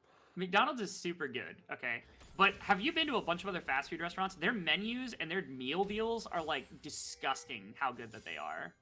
Oh, like McDonald's is, or like other No, other fast food places. That's the thing, is McDonald's food is so good. Other places have to come up with these like menu items and like deals that are just so disgustingly good to compete with McDonald's food. Like it's I mean, awesome. The thing about McDonald's is like, oh wait, we're going for an invade. I should stop talking about McDonald's. No. We love McDonald's. I guarantee you, Gino, nothing is going to happen here. Okay, Sarcasm's just covering for Cozy so you can catch the wave, and then Winthrop doesn't even care to make a dive happen. They just wanted the ward so they could waste the ward in that tribe rush. I thought they were invading there, but anyways, back to McDonald's. McDonald's, the reason why I think McDonald's is the best fast food place is because McDonald's is always there when you need it. You know what I'm saying? When you need it. True. On every corner. Yeah, no, and like 24/7, like 4 a.m. you're hungry. Mickey D's is right there for you. Okay, wait, no. You, where do you live, Gino? Like, not specifically, but like, where are you from? No, tell us your home address. I mean, you want my address? I can yeah, I would not like that. Read it on I would like to stream. know, like what state do you live in, or what city I live do you in live I live in California, Costa Mesa. See, there's your problem. You don't live in East Coast, because on the East Coast, our McDonald's close at like 10 p.m. Most of them. We don't get 24 hours McDonald's. So here, the play is always Taco Bell, because Taco Bell's open until like 4 a.m. regardless of where the restaurant's at, which is so that's more reliable in our grand scheme of things, because we don't have the 24-hour McDonald's gap. So, wow, it's a messed up world over there. Yeah, it is. Yeah, the East Coast sucks. That is a tragedy. Oh my god. Yeah. Okay. Anyways, back to the game. Someone just took the bot tower. First tower. Yeah. First tower, pretty big moment. I was kind of focused on the McDonald's thing. I didn't really know. I don't really know how they got it. But... It was already cracked down to like less than a plate. It was just I think timing thing where Sivir was able to get the full way. Yeah. They're setting up for Rift Herald. Look at the vision they've got on top side. They got like 3 control wards, and they've got a little bit of deep vision as well set up for this Rift Herald fight. Yeah. They might get a fight. As we were talking about McDonald's, they got all the vision here. Oh my god. They were wasting all of our setup time. Actually. Wasting is a word to say, but it's not right. Yeah, it's definitely not wasted. It was well used. It was well used, yeah. Well used. Couldn't agree more here. Rift Herald should be the play in just a little bit. The vision is all set up. Can someone start the Herald? They just gotta walk over and take it. Right, man, let's go! Yeah, we had set up with like 3 control wards, and then Winthrop comes in with 4 wards on their interior jungle so they could approach it, and then realize no one was on it, and just like, we don't need it, and they're just gonna walk away. Rift Heralds, who needs them? TA can literally start Herald whenever they want, and then it will be winning. They have numbers, right? Please. Sarcasm, they got TP for Kachi too. And only just now is Ivano heading to bot lane, so like even better, they could set up a push on bot side and then immediately try to start the they should start the Rift Herald like now, so that Victor can't pick the bot wave. And instead they're just gonna give the bot wave for free. Yeah. I'm telling you right now, maybe a fight. No, nothing's gonna happen. I don't even know why I tried. I'm telling you right now, if Pluto's on Nautilus, it would have started the Rift Herald by now. Yeah. Oh yeah. Every problem is fixed with Nautilus. If Sarcasm were on Elise, this would have been fine. Okay, all right. Oh. That was a little bit of something. Frostforce jumped over the wall, got some damage against Sarcasm. Could be a There's fight. 4 people here. It could actually. They're TP. We're committing to It's this. the fight. Okay, It's the Frostforce fight. wants it. He gets a Cyclone against multiple members. Big ultimate coming through. Onto Zev, gets a little bit on the front end as they find the first pick onto Pluto, but there's nothing less. Cozy trying to pop off a little bit in the team fight. There's not too much health left on Cozy, Sarcasm, Zev both down as well. Kachu, I don't think he can do this one. I don't think he can pull the 1v5. I'd love to see it, but I just don't think it's going to be the case. Instead, that's going to be Rift Trail going to the side of Winthrop. They get the 1 kill. Well played. Finally executed on does Winthrop as they find their team fight. Yeah, I mean, Now like, with that, how TA want to fight, they want to have Akali on the flank, so then like they had very poor ward placement from Lulu there. He should have placed an ward like on like the middle lane or like something, so then Akali can get like a good TP flank. But then like they had no good wards at all for the TP flank, so then like they just end up having Akali TP to just nothing, pretty much. And the TP was way too late too. Like, yeah, it was pretty sad. Yeah, feels bad, man. Let's get the dragon. Yeah, they do get Dragon, which is nice. They're down at the Rift Herald plus the 1 kill going over gives about 1,000 gold to the side of Winthrop. You're feeling good about, like, the Victor's still down a little bit in the game, but, like, close to 2 items. ZKG's close to 2 items. They're feeling better about their full 5v5 type team fighting, and we're not on the items for TA yet to really make a massive impact happen, so... Okay, caught you? Pick. Do something! Pick. Oh, he hit me. Pick. That's my boy. Massive. That's my He's boy. out, baby. Let's go. TA have to do some crazy stuff to on the side to win this game. I think just play around Kachu and play around Cozy. Don't play around your 80 carry. Absolutely. Play around Kachu. Kachu, my goat. My goat. Definitely the solo lane. Solar Yeah, Q I mean- Avenger. What I've noticed with Ivano is like he's very proficient on like the the aggressive laners like Tristana, Jace, Ari, but like when he's playing stuff like Victor, Lissandra, like it's doesn't look too good. Honestly, like he's kind of just like laying back, just doing nothing, waiting for the team fight. Yeah, he the picks that like I always do like associated with Ivano was actually Vex. When Vex meta was around, he was one of the better Vexes because he's just really good at like making the aggressive moves happen when he presses his ultimate, gets to engage for the team. I was thinking Lissandra would be good, and I know you talked about the Lissandra in the last game, and again, that to me fits the shtick of what Ivano wants to do. Yeah. Tristana also fit it last game. But you're right. I think when it comes to playing the more passive teamfighting type champions, he's a bit more of like a wait and see type player, which I don't think fits what he wants to be doing. Agreed. Oh wait, he actually played well on in his Lissandra game. Whoops, I looked at the wrong game. My bad. Whoops. Actually, good. Lissandra, Ivano. Yep. He was actually good with Lissandra. My bad. No, it's all good. It's all good. Victor, maybe a little bit lackluster though. That could just be down to Kachu being an incredibly good Kali. It's not 10-0 yet, but Incredibly good looking guy. just an incredibly good looking guy. He's got all the camera settings correct. Everything's good. The lighting. Yeah. I mean, you got the beard of God, so True. no one can match you. Hell yeah. Wait, are we Is the looking for a dive dive? topside? What's It going on might here? be, but there's like 4 members from Team Ambition here. So like if they try to dive, it's actually just gonna turn into a team fight, which would be This is- awesome. How many not a good times have they dive. done this? Where they just walked in and put wards down and then just walked away from the same place? Like, dive Someone- the tower, please. Please, someone Do something. I'm so bored. Get in there. Oh man. Oh wait, don't- dude, look at Oh, okay. okay. Where Gotcha. Sarcasm is. Okay, Sarcasm was in the alcove for a minute, and I was super excited because I'm like, if they try for some deep flank and then like Sarcasm just pops out of nowhere, I would have lost my mind. Oh, okay. It's actually the mega flank in the word Tony Top. The mega flank, Yeah, he calls it the mega flank. where he just gets really far behind people. Okay, Yeah, he's getting yeah. spotted on the ward though. He starts Rip. calling mega flank. Yeah. He just starts cluttering calling. It's really funny. Good times. All right. Can Cozy, if Cozy's not quite far enough into to just be like pure unadulterated side lane domination quite yet, which is unfortunate, but we'll get this tower at least. Maybe that spikes him onto something that like is able to break. Because like, if I like that in game 1 they went tank for tank, they went like Cassandre for Scion, and they just auto traded back and forth. And so TA was like, if we're gonna do that again, we're just gonna do that with a better champion. We're gonna do that with Fiora, right? And eventually it's gonna break open. It's gonna be a lot better. So I'm hoping at some point that because that probably starts to really force the handlers to do things. Caught you. Oh! Sarcasm yoinked it. Flash. Good stuff. He did all the Oh work my for nothing. god.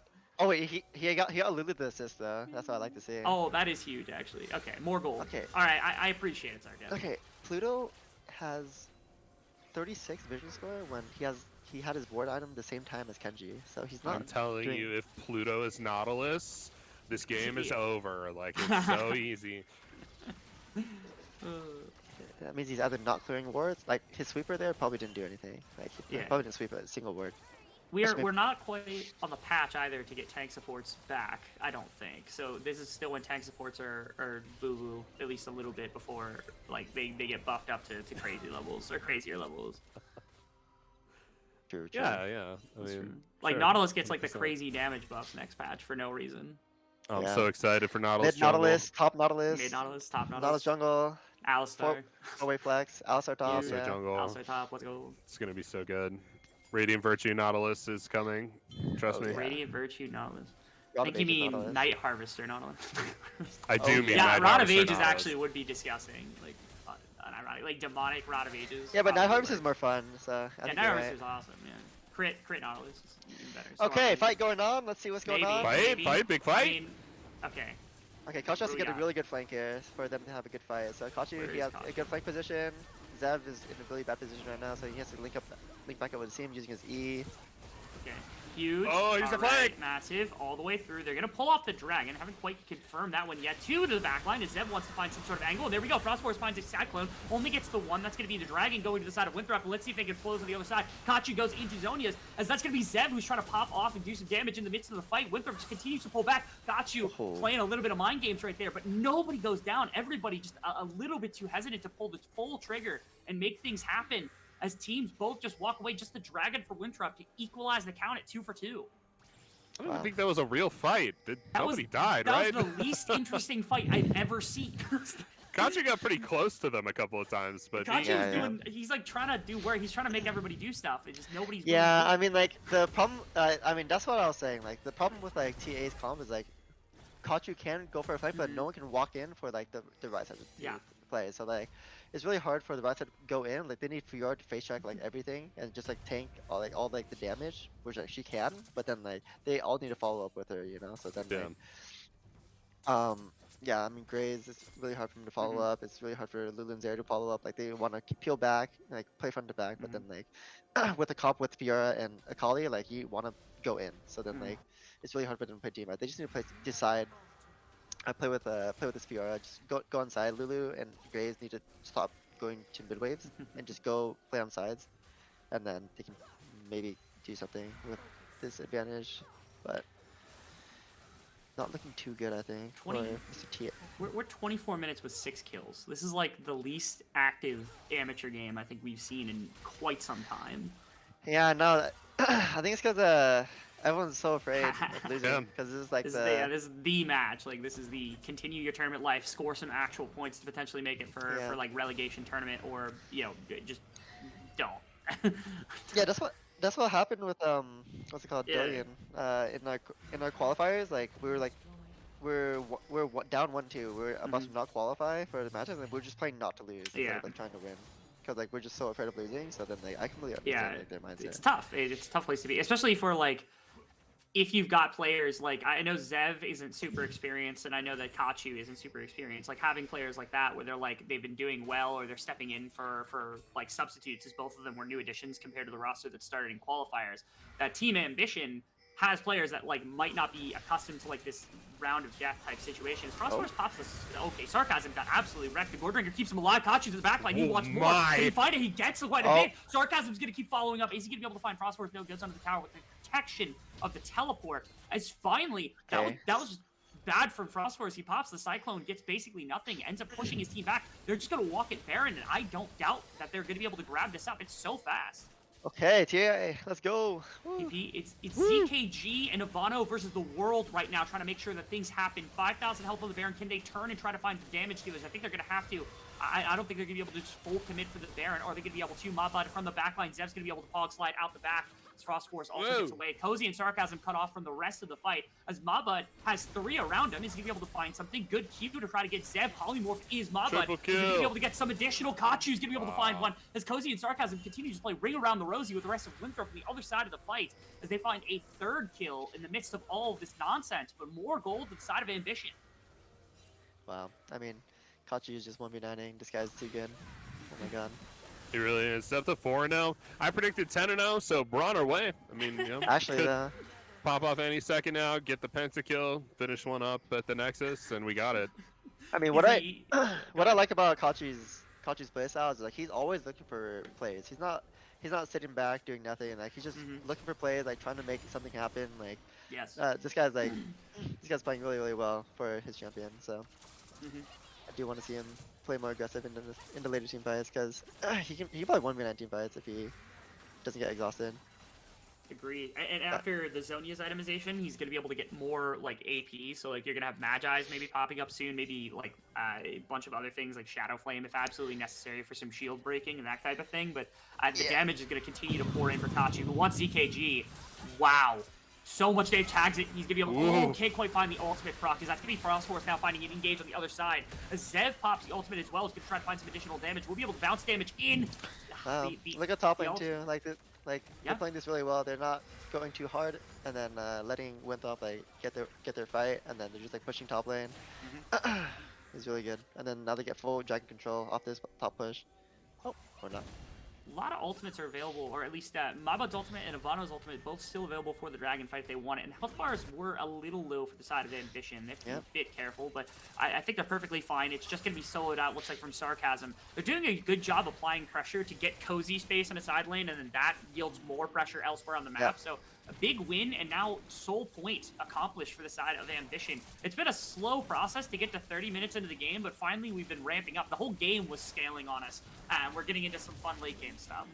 Yeah. I mean, I really like that from Team Ambition. Like they were just 4v5, just like not going too hard, and then Fiora's just like pushing top lane, and then they get full dragon control, and then they get dragon, and then now they're at soul point.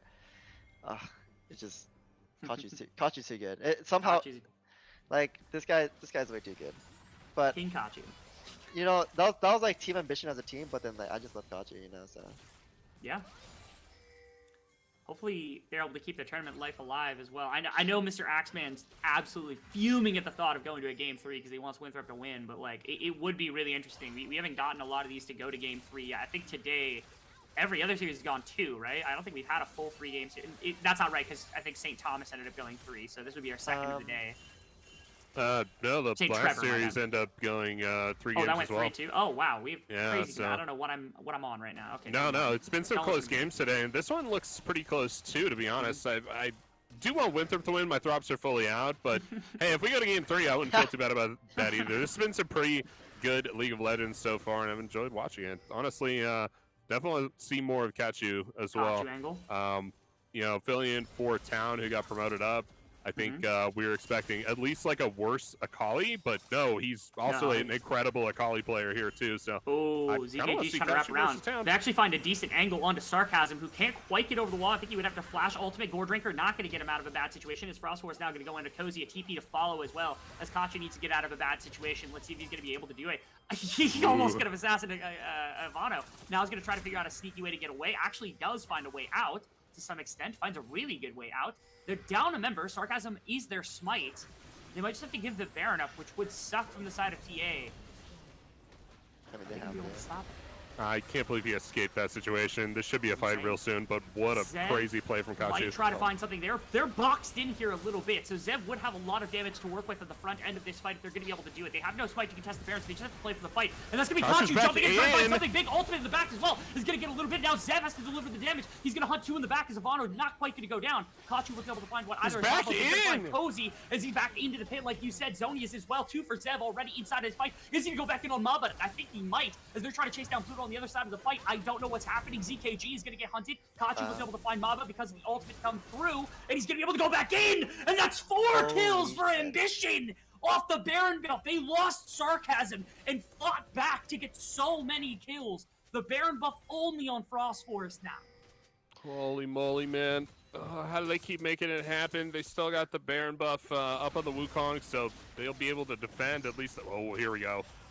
Zev and Sarcasm want Frost Force. If they get this too, it would be massive. I don't even think it matters. I don't think you care that Zev goes down because Sarcasm finds the kill. They're going to get top tower or bottom tower, my apologies, and they got the Baron off this team. That's a huge win for Ambition.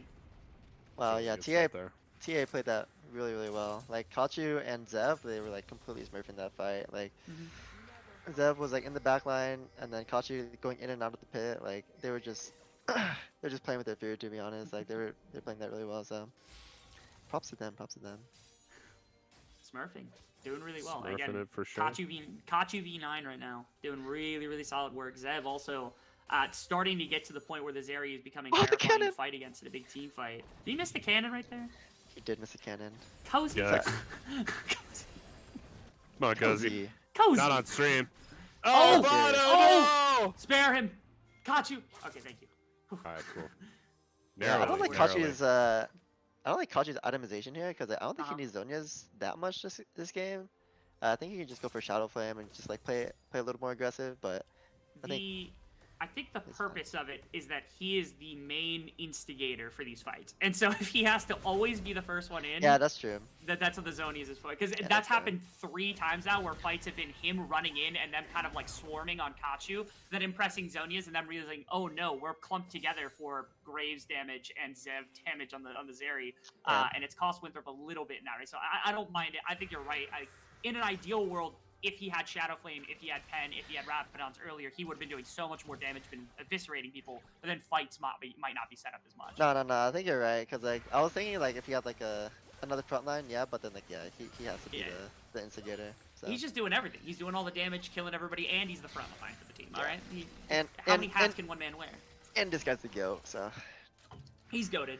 Yeah, fellas, let's pause on the Zhonya's conversation. He did complete the death cap, so big spike there for the Akali, and he should be getting those 5 kills he needs to get the 10-0 here in just a little bit. And he's not even egoing, because he could have finished Magi's, and he chose not to finish Magi's, because he's afraid that he might die in this. And you know what? I can appreciate that. You don't want to waste the money on the Magi's to lose all your stacks, so. He's humble, too. Humble, GOAT. I don't know. Yeah. He's amazing. We love Kachu. He's fake.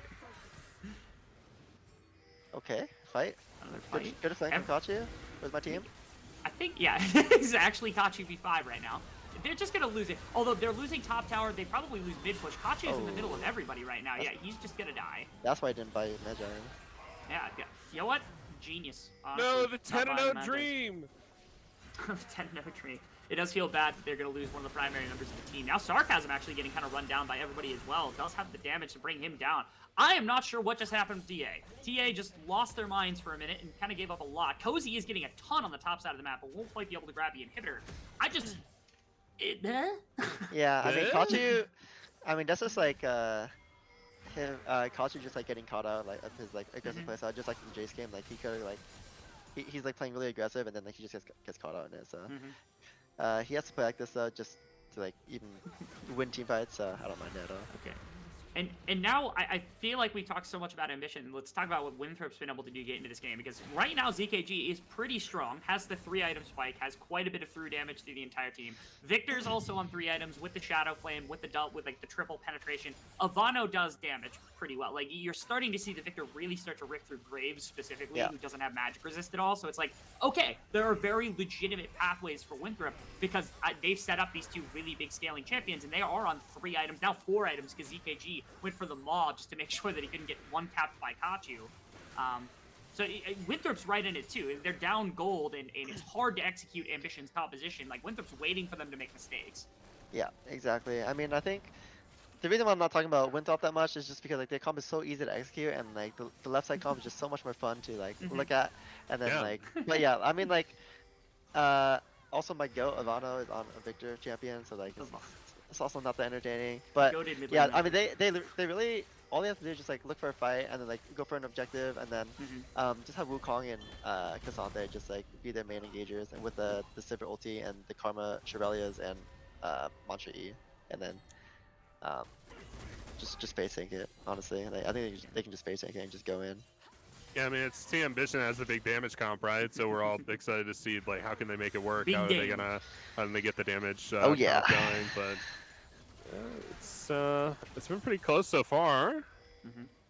Yeah, Close notably enough, also yeah, closer. Hullbreaker is done for Cozy, so in the side lane, Mabud's feeling the effects. Also had to buy a magic resist item because he was getting blown up by Kachu, so he didn't get another armor item yet. So there's a ton of armor, don't get me wrong, on Mabud, but the Hullbreaker certainly makes this even more threatening of a push from Cozy. This is really good He's got a playing from Cozy. wraparound. Yeah, this is amazing. They're going to try to speed out of there. Cozy immediately goes into Zoni just to make sure that they get away.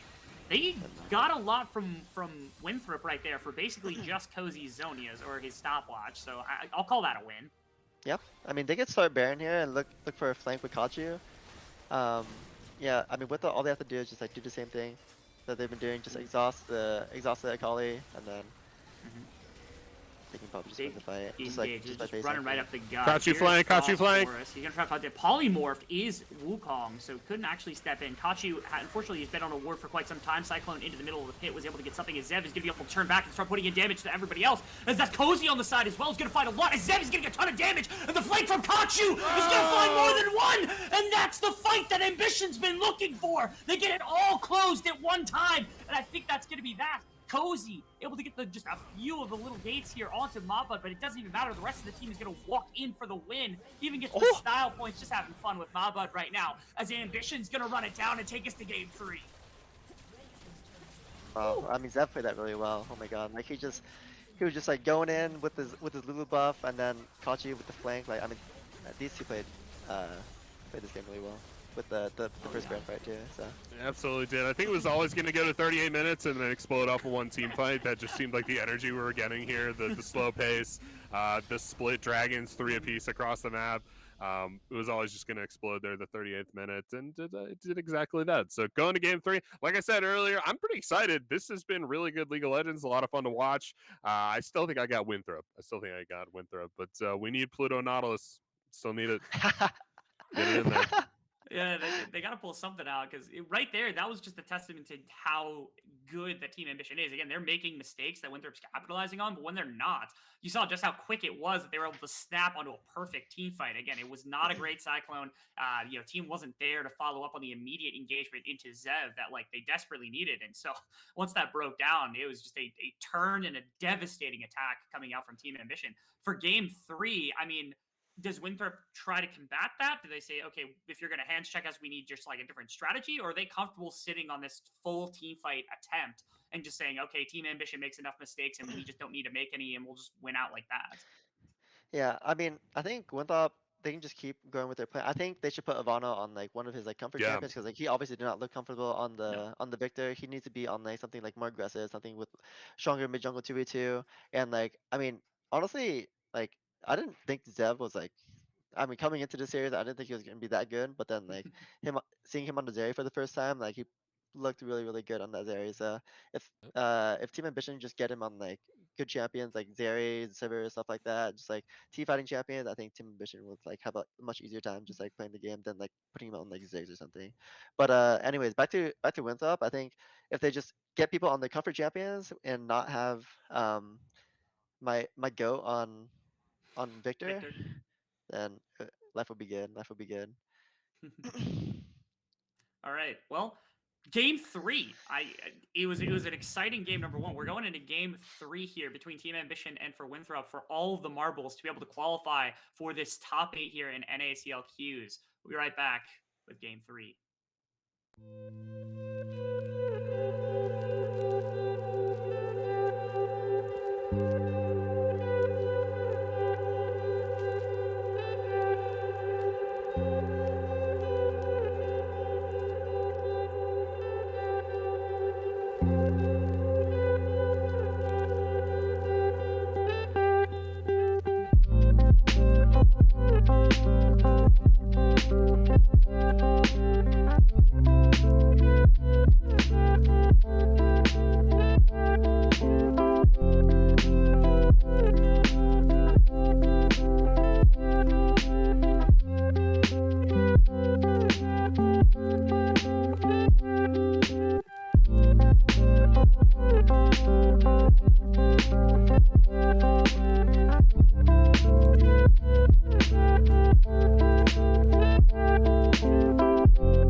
Welcome back, everybody. Once again, we're here in game number 3 between Team Ambition and Winthrop. We're in a full series. Tournament life's on the line, qualification to playoffs, and top 8 on the line. Tournament points to try to make sure that you can get into that relegations on the line between these two teams. Everything comes down to one best of one. Once again, Rebel Fox here with Jito and Axeman. Whew, we've been in for some fun games. So, all right, I'm just gonna pose this question: what champion do you want to see in this game more than anything else? Let's get that out of the way. I want to hear the champion you want to see. I don't care if there's logic behind it. What champion do you want to see more than anything? I'm getting in here. I'm getting in here, Jito. All right. I'm getting in. Nautilus. Got it. It's gonna be Nautilus. It's gonna be Nautilus for Oh, Pluto. yeah. Now let me talk you through it. It has to be Nautilus. Here, listen up. Red side. It's got to be Draven Nautilus. Okay. I need Zeb to dig deep, go deep within himself, and find the hands to play Draven, so we can get Draven Nautilus to this team, so they can win out. That's me. I'd like to see Tristana or Thresh. I need to see Thresh. Kenji Thresh. Kenji That's Thresh. it. That would be a Kenji good one. Thresh. Yeah, that would be a nice one. I want to see a Quinn thrown in for Mob or Cozy. One of them I want to see Quinn. Why? Because I like Quinn. That's why. That's the only reason. I just want to see Quinn. I don't know when it's going to come through. That's my justification. Okay, I can see Caitlyn. Cozy playing Shen. I would like that. I think it seems like a cozy champion. Also, The notably, Elise at least ban. taken off the board. Caitlyn and Varus No. both still available though. Not the Elise man. Don't forget Nautilus and Quinn are also still on the board True. as well here That too. is true. So And Thresh. Don't- And Thresh. We Yeah, can't don't forget discount the about Thresh. Thresh. Honestly, of those champions, like Nautilus and Thresh seem like a very reasonable set of champions that could be played in theory. My champion's very far out there, but there's Not a with that, possibility. dude. So Played. Varus should be first grab for ZKG and all ideas. Yeah, Could be. I mean, I think Quinn should be first pick here, honestly. True, honestly, yeah. could be. Oh, They're we gonna forgot hover about Warwick. Yeah, we forgot about Forgot about Obviously. Warwick. Yeah. It's kind of close. Pick Lucian. Cowards. All right, whatever. I told you, man. I told you. It's ZKG. They prioritize the Varus. Nah, I'm swinging. I'm swinging for the Lucian fences. For the Uh, leadership advances. I don't know if Draven Nautilus works that well into Varus. I don't know that matchup as well. So They're probably just gonna do the what's it called?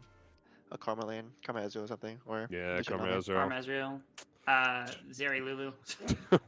we just first pick Lulu just because we just hate know the bot lane Axeman 87. Just because we hate him.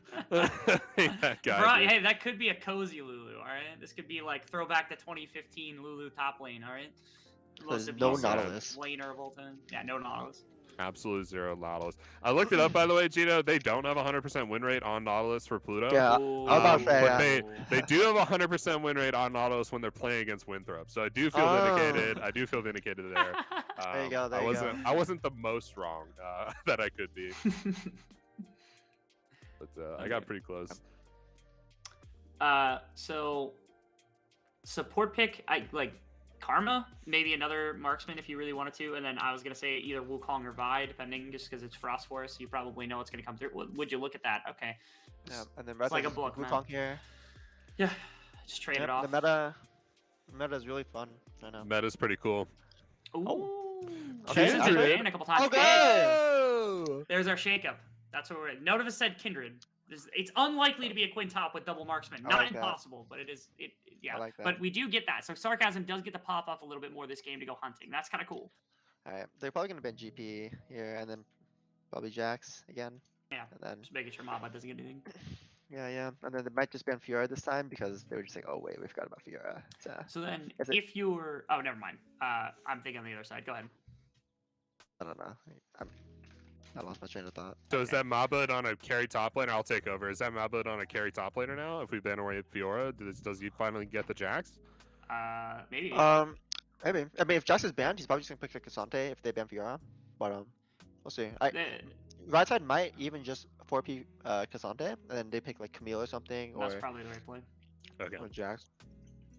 Yeah, I think that's better. I think Cozy's gonna end up blinding the champion, and so all these top lane bans might just end up being like a protection, so Cozy can blind because Casante's available. Scion was picked in game 1. Not that I thought the Scion was particularly like amazing for Winthrop, just that like it never did anything, and obviously the Casante didn't do anything either. So it's like, okay, if we're gonna stonewall top lane again, sure. I mean, well, let's play that game. Yeah. Okay. I'm predicting a 4P Cassante because they need like a front line, and then left side's gonna play an engaged champion or like a carry champion like Camille or something, and then wait, does this guy play Camille? I don't think so, right? He doesn't play super often. I would guess Gnar is more likely to be something that he could go to in this game, especially with Silas banned now. It opens it up so that like there's no like Silas response, so that you could grab Gnar ultimate, which is just disgusting. So Yeah. I think it's Gnar. It's probably Cassante and a Gnar is what Mohabite is going to read this is. I was going to say Ornn. I was like, Ornn makes a lot of sense too because it's the same brand of champion just with longer range engage. I think I would have preferred Cassante, but if you're anticipating the Gnar, then like that's a better matchup. Yeah, I mean, they can just pick Cassante on left side here too, and they just pick like what can they pick here? I mean, maybe just get him on a comfort champion like Ari or something, or Lissandra. I mean, Lissandra's not that good here, but actually Ari's not that good here either. Yeah, they don't. Oh my god. Wow. Okay. Okay, I like that. All right. Good Carry for Gwen. Mabut, and Mabut's a really good Gwen player too. So We can play Tristana now. The Tristana blind. Ivana? Tristana blind? Please? Tristana blind. Do we get does Kachu have the confidence to go Jace on the final pick just to recant the statement if we get Tristana blind again? True. Weirdest Jace comp ever. That would be funny. Syndra. This is boring. Boo. Lame champion. Fizz. Come on, give us the Fizz. Fizz Echo. Fizz Echo. Zed. I don't know what he's gonna pick here, honestly. Maybe. No, he picks the Silas? Tristana. Silas is banned. Akachu Tristana. Oh yeah, right. Echo. Yeah. Okay. There we go. Okay. Yeah. Oh, it yeah, is Echo. It's the assassin champ. Yeah. This is the I'm playing competitive Fizz. That's what the Echo is here. Yeah. Tragic, but all right. Good I stuff. appreciate it. Yeah, it's an assassin. Kachu's on an assassin. That's everything we could ever ask for. So. Oh yeah, Kachu. I mean, Ivano's on a do nothing champion, so I'm a bit sad. But Kachu's gonna be my go again. So Yeah. I hope TA wins. Mhm. Definitely. No, I got my drops out here for ZKG. I think this is the big Varus carry game. This is when we get the 10,000 damage arrows coming through here. We're gonna steal like 3 Barons back to back to back, and then win at 45 minutes. It's gonna be great. Trust me. Tell all your friends. I think Ambition has opened up their mid 2v2 to really explode, because if you shut out Ivano at the beginning of the game and your Echo is popping off, you can side lane, you can gank, your Kindred is going, and then you have a really, really solid kind of second carry alongside the Zeri. Like, I'm feeling great about that. Like, I really want to see Team Ambition just crush with Sarcasm Kachu in this game and not care about anything else that's going on, because the Ornn will just scale naturally. Zev is a really good Zeri player. We saw that, so all he has to do is get to the items necessary to fight with. So like, all the focus is in all the excitement in the mid jungle for Ambition. So Frostforce and Ivana got to put in some work. I think Kenji helps. Kenji's a good Karma, likes to roam on the Karma, in-game leader, probably the best bet that they have to try to cancel out anything that'll happen from like the mid jungle like aggression that I'm suspecting from Team Ambition. Yeah, it certainly sounds good to me. Yeah, I mean, I think. No, you're good. take it away. That's all you, good No. buddy. We should be loaded on the rifts here soon in just a little bit. I don't know. Maybe we just wait it out. Maybe we just wait it out.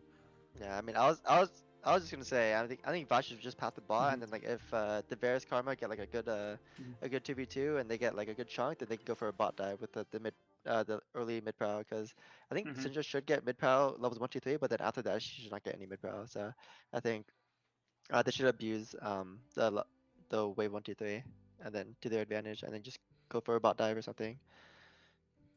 the only chance they can get do something early. See, if this were Kachu on the Syndra, I would be like, yeah, that makes sense. That's gonna happen. But see, these are the do nothing players that like they don't have that dog in them, Jito. It's not gonna happen. So I can't see him abusing the first 3 waves to get unlocked so that Frostforce can go diving on bot side. It doesn't seem like a Winthrop play. Dude, I don't know.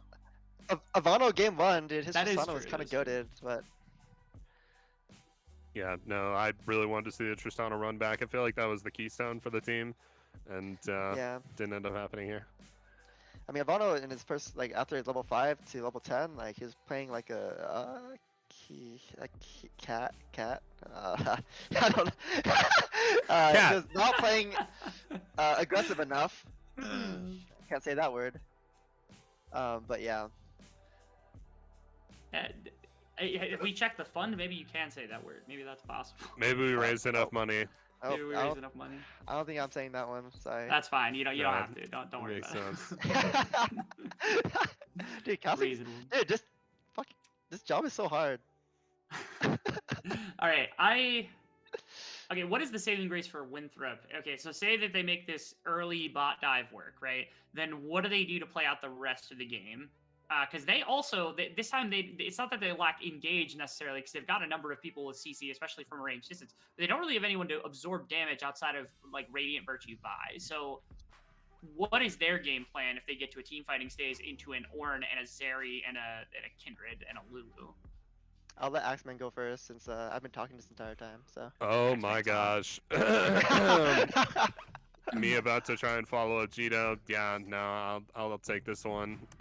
Fox, the answer to your question, the saving grace for Winthrop University is great environment on the campus, great scholarship options as well. You could take advantage of those, and honestly, a really good team environment. I think that's their saving grace. Yeah, the boys. The boys. The boys. Oh, yeah. Oh, The possibility of collecting at insert Winthrop local delicious restaurant here after a big dub might be enough to actually get them a win here as we step into game number 3 of Winthrop University versus Team Ambition. Everything on the line, all of it, most of it, a little bit. Okay, the win gets you into top 8, right? Like that's the important bit. Get you a lot of points. You want to make it to relegations. You want to challenge some of the teams that are inside of the NACL. This is your best way to do it. And Ambition, honestly, like I'm kind of, I don't want to say I'm rooting for one team or the other. I don't want to put on a bunch of bias, but the fact that Team Ambition has had 2 subs over the course of the tournament and they're still this competitive, got to give them props to absolute infinity. Like being able to take teams like this with this kind of disruption. Yeah, like Gino, maybe you could speak to this. You ever have to sub a player like this, like 2 full position players during the midst of a split and keep the team like performing at this high of a level? Oh yeah. On Golden Guardians Academy, on our second split, we had I think 6 different roster iterations. So we had Choose, our positional coach, like sub in for us, and then like he midway smurfed that first game, by the way. Yeah, he was completely smurfing, and then like we had Ryoma come in, and then Try moved up to LCS. So there's 3 roster iterations already, and then Leader came in like 2 weeks after, and then that's the 4th roster iteration, and then Leader and Prisma moved up to LCS, and then they had Hustlin and I think Elblaze Olive moved down to Academy, so then that's the other one, and then like the 6th roster iteration is like Leader and Prisma coming back to Academy. So and that how easy was that to manage? Like it was very, very difficult because the problem with that the problems were not because of the players, it was just because of the timeline. Because like if all of it happened in like 2 to 3 weeks span, like all 6 roster iterations, like it would have been fine because like we wouldn't have meshed that well together. But then like we spent like 2 to 3 weeks like meshing well with one roster, and then we had another roster swap, another roster swap, and then like it all happened in like intervals of like 2 to 3 weeks. I'm just like, dude, like we already meshed, we already learned so much together, and then we have to lose like our main support player, with to lose like one of our main voices with Ryoma, with to lose with to play another style with Leader, like stuff like that. Like oh my god, like it was very difficult. Like that was probably one of my worst splits, just because of the unluckiness of like all like the roster iterations. So yeah, I mean, all you have to do is just like I I mean, all you really have to do is just like try to move on from it and just like not dwell on the past too much and like try to like move past it. But then like with that roster, like it was really hard to or with that split, it was really hard to move on from everything because like it was just like yeah, like roster after roster after roster. So it became hopeless at a point. But with TA situation, I mean like they didn't have that much time together, but then I'm sure it's a fresh start with Kachu. I mean this guy's really good. He's really Yeah. aggressive. He just like looks for plays. Like I'm sure it's like a new breath of fresh air with this guy. So I'm sure it's a lot more fun to play with this guy too. Yeah. Because he's probably just like calling for things. He's like, yo, like let's fucking go, let's fight. Yeah, 100%, and kind of a I similar. mean, let's go, let's fight. You burnt the jar. Let's It's go, fine. let's fight. You burnt the It jar. is a similar type of player too, right? I mean, you go from one of the best Yeah. melee assassin players in the entire league, into Kachu, who is, I guess, now another one of the best melee assassin players in the league. How incredible is it to have that same archetype of player on the team back to back? You had this almost a perfect substitute, right?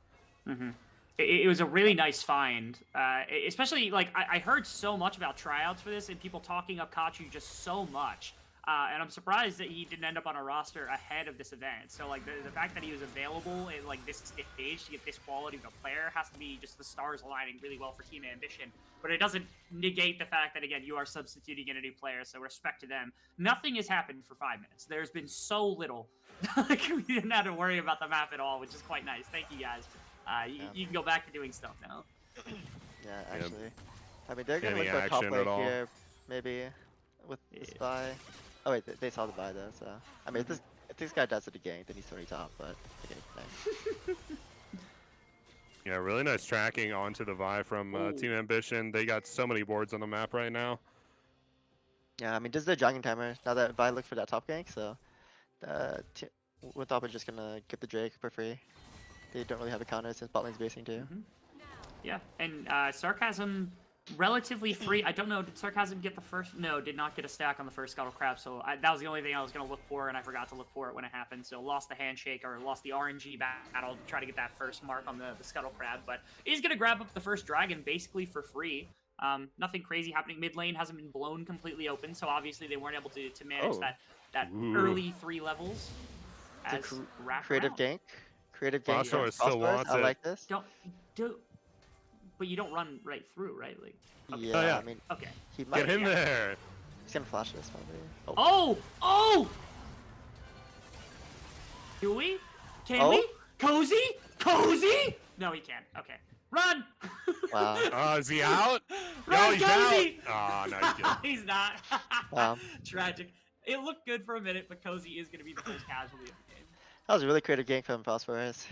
It really Awesome. was. Yeah, it's good to see him not give up on the play either, right? I mean, you go with the dragon for the cross-map play. A lot of junglers just, take the reset, go back to full clearing. No, you don't give up on the play, stick around, and you go for the repeat gank. It was very nice. And also now can redeploy to bottom side to get that Scuttle Crab. You can actually see Kenji is going to step up into the river to make sure that there's going to be vision for it to defend against Sarcasm, who's pathing down. So it should be that Phosphorus can contest this pretty easily if they wanted to. Can we get a fight over it? That's the real question, because we've got a lot of members on bottom side here. Who's Ev? Oh! Bog slide. Well, yeah. I like Nice how little Pluto. side there. I like how Pluto goes for the Relic Shield because he doesn't trust himself to get spell piece fast. True. That's great. Holy cow. Ah, no. Oh, what? Kachu! What are we doing? Brother, he's he's like on enemy territory for absolute. Yes. He is a zealot. I love it. It's so good to see somebody this aggressive at the beginning of the game. You made up that word for sure, by the way. Zealot? Yeah, You that's a never heard the made-up words, word, like- dude. That's a made up word. I swear That's to a God. made-up word. Come on now, Rebel. You thought you could sneak one by us? No, man. What? No, absolutely I'm not. getting trolled by my podcasters right now. Absolutely not. Anyway, we almost never get to see competitive Echo gameplay, and a really fun thing about Echo that we like to point out when we do see him is that if you're like an elite level Echo, you don't level your ultimate until you absolutely have to and you're about to use it. Because it shows where your ultimate is about to finish off if you have the ability skilled. So you just leave it kind of in the inventory until you're about to use it, press the alt twice, and then Yeah. go ahead and use it. Yeah, that's true. I would like to see Winthrop's bot lane move up here, because this is their timing to go for the Herald play, and like they just got prior on the wave that they should get prior for the Herald, but they're gonna go for an extra wave here. They're not gonna start the Herald. Maybe after this blue buff, they'll start the Herald with bot lane move. They have complete bot prior, so then on this next mid wave, bot lane or the support would be on this mid wave, and then they can start the Herald here. So Frostwars should start the Herald immediately, and then not waste bot lane's time, and then we get mid power off this, and then we just transition into Herald. Yep, this is good. I mean, it's a little late, but All good stuff. yeah. But yeah, I mean, this should be a free Herald now. Karma showing. Ideally, Karma doesn't show here. He's going back bot. Now Kindred can actually walk in. And then maybe contest it, but she's not going to do it. Because it's game 3. Game 3 World Finals. Six camp. It's just always 6 camp. You got, especially with the Kindred, 6 Yeah, camp. 6 camp until you get Six you camp. get your items. Yeah, 6 And camps. he's up 4 camps on Frostwars, so there is that. So maybe there's some sort of shenanigans with like the jungle item and being able to finish it at some point. I mean, he took those repeat ganks topside as well for Frostwars, so it's a little reason for him to be behind here. See, Sarcasm actually wants to make a move. I think you're right. He's waiting the item. Probably just going to take the reset. I mean, it's going to be really hard for Winthrop to play fights, I think. Because, like, their entire comp, with, like, their mid jungle is, like, just to one-shot someone and they have Kindred. So, I think this Syndra pick was not too good, but I think they can still make it work if they play fight slow and just like chuck them out with the Varus poke and the Syndra poke and just play range. But they have to play fights really, really well for them to have a favorable fight. Taking notes around the map right now. Oh, hey, second mark, maybe. There's 2 people deploying into river. We could get some action here because Zeri and Lulu are currently sitting in lane. They could come up and support. I'm waiting. I want it. Give me the smoke. Oh, no, What a fool Rebel Fox is. Thinking that there's gonna be a fight. It's another zealot moment. Yeah.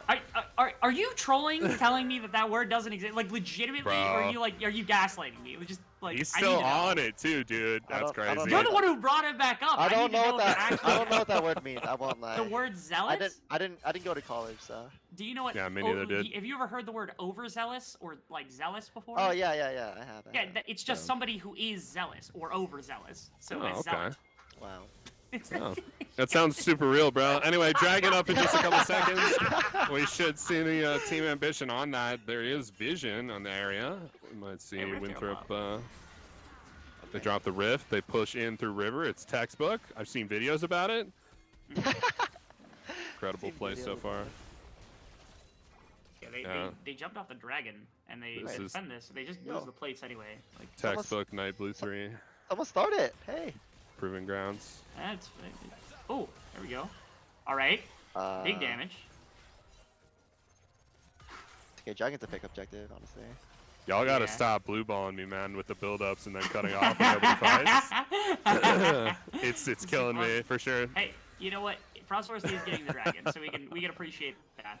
Good job. Somebody takes the dragon. Yeah, huge. Nice. Big win. Good stuff. Yeah, I mean, the issue with starting the dragon this late though is that Kindred will have a play on the top side of the map, so then he could have went for a top invade or not go for this, right? Doesn't quite get it. One auto. There it is. Sarcasm finds a kill. Huge. Yeah. Massive play. Yeah. Good job. Finally, some mileage in the tank, right? He was looking for an injection of gold from somewhere, and he gets it here. Yeah. I think you take the reset, you complete item off of this. This is really big for him.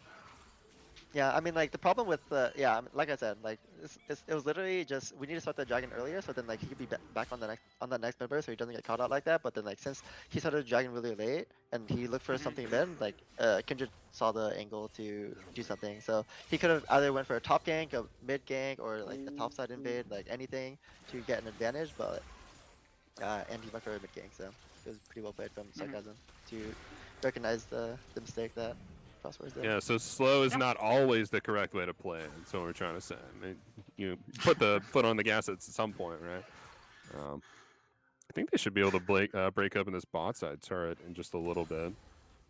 Yeah, the one big, I think, distinct distinct difference in this game compared to the others is that laning wise, the bottom lane from Winthrop is actually just devastating right now. Like game 1, it was pretty good between like the Varus and the Caitlyn. They're kind of crushing against the mage bot lane, which wasn't superior in any way. But this is a game where Zev is the same as last game, where you have the Zeri Lulu, and they're kind of getting wrecked. They're down 2 full waves, down 4 plates right now on the bottom side. Just ambiently, there really hasn't been like a ton of action down here to spark this. This has mostly just been ZKG and Kenji popping off on the bottom side. Support gap. Ooh. Got you. That's a close one. Yeah, he's got you. Yeah. He is caught you, so Oh, yeah. he's going to be fine this go around. We love that guy. Ooh. Oh? Okay, a little slow.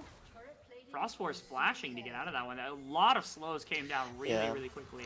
I mean, Winthrop are they're playing way too fast there. They need to get the mid wave and then go into the jungle, but they just like played a little too fast there.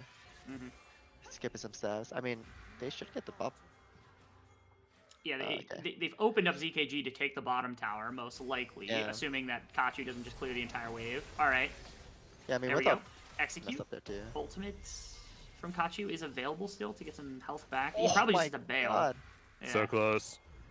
Akachi wins this 1v1, so you want to be careful. Ooh. Flashing out. Interesting. I'm surprised the flash was used because I guess he's trying to save this tool for the incoming fight. Frost Force gonna get timed up. Sarcasm gonna try to chase him down. There's a couple of auto attacks. Frost Force got a little big for his britches right here. It's gonna get run down by the rest of the team. As you give the kill to Zev or Sarcasm, either way, Frost Force, you're probably not gonna get out of this one alive. Okay, the great escape. Turn towards Pluto. Turn towards Pluto. Okay, side the kill. The kill? No, never mind. So close. Okay. Yeah, difficult. I like the chase, and then I was confused because I was like, okay, if you're gonna have somebody TP for Kachu, then like why burn the flash right there if you're Kachu unless you're looking for even more? It feels like you could have pressed your ultimate, been back by your tower near the TP, and there was no play for Frost Wars to make in the slightest anyway. But I don't know. Very, very seldom mistake from Kachu right there, burning the flash. I think unnecessarily. Now that's another made-up word. Whatever you just said. What? Seldom. Seldom? Seldom? Do neither are like. Do Canadians speak a different branch of English? Is that where you sell things, or like what? That's a made-up word. I don't know, dude. I'm being gaslit right now. He said britches earlier too. I'm 90% sure that's not a word. Dude, okay, somebody please. I'm not looking at the chat. Give me new color casters, my man. It's all good. Get more educated color casters. Yeah, we won't hold it against you, Rebel. It's all good. Fine. Rift Herald does go down. That's in the inventory of Sarcasm right now. Taking the Rift Herald and dropping it mid lane, I would hope. Yeah. Get that mid lane turret, all important.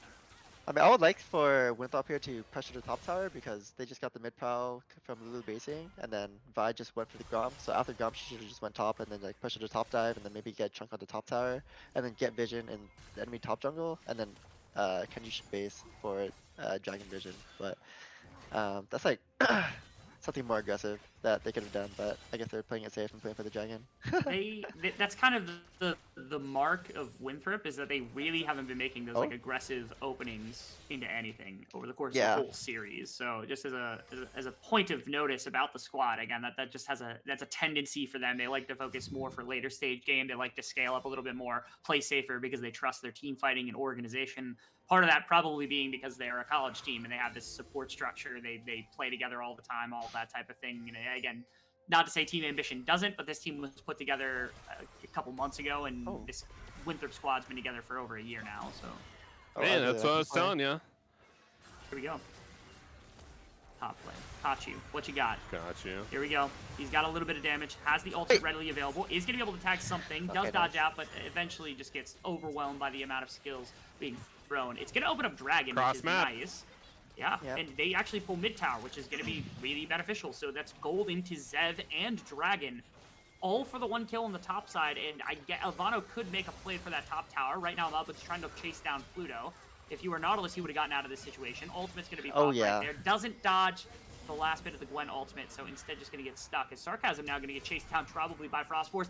The changes barely don't tag him. He's just trying to get out of dodge as fast as possible. Sarcasm is going to be run down, so that's 2 kills. Multiple summoner spells as well on the side of TA, but they do walk away with a couple objectives. Yeah, I mean, I just don't really like what Winthrop did there. I mean, if they go for that top play, then they should just commit to the top lane and go for the top tower. I really like what they did.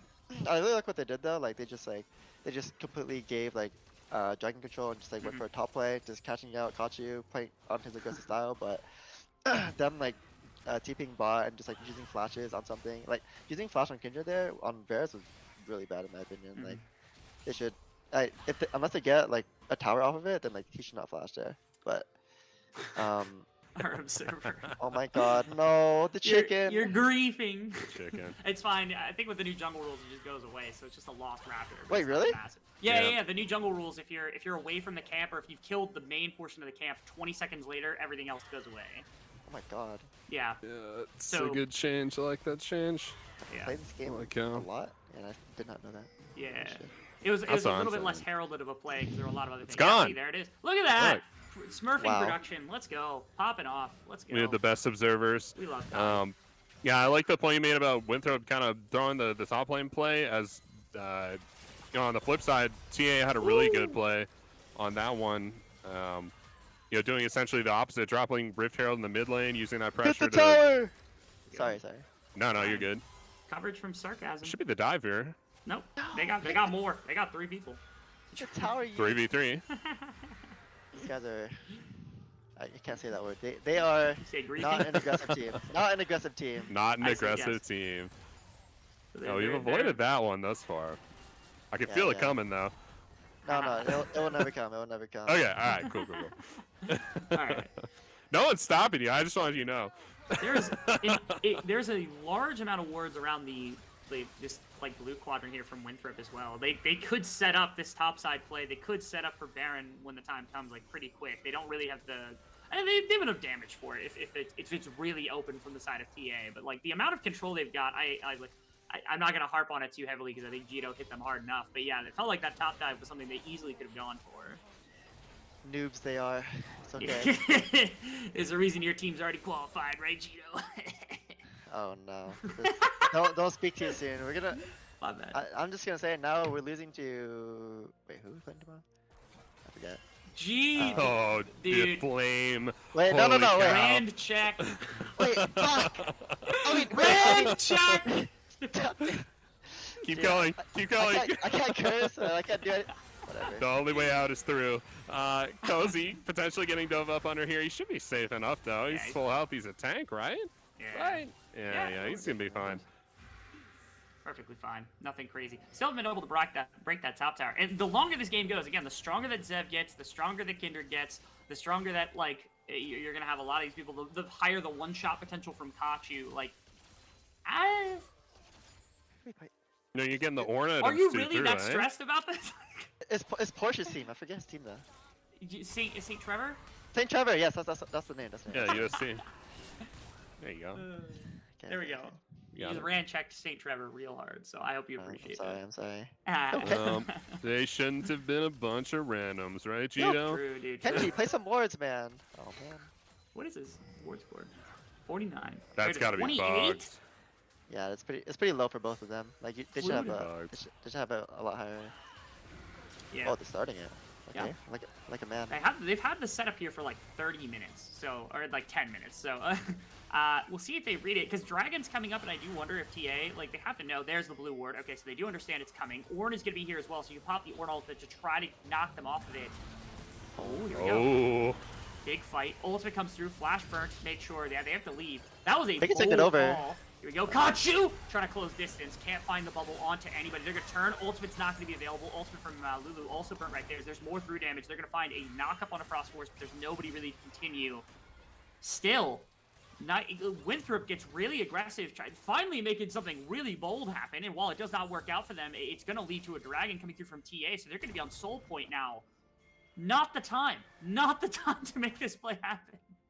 Yeah, I mean, after that play, I mean, it was like okay luck, but I think right now, like, they should just be going like straight into top. Like, I think 2 of them should have recalled, and then like three stay top, and then try to kill this guy, and then go for a top T2 while they take the Dragon. But since they're not doing anything, they're probably just gonna take the top T1, take some camps, and then that's it. So it's not gonna be that worth.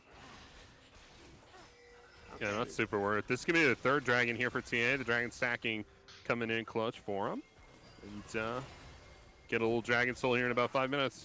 Oh, caught you missed the cannon. You suck. He did. Okay, he was avoiding the stun from Cinder. Cut him an ounce of slack, all right?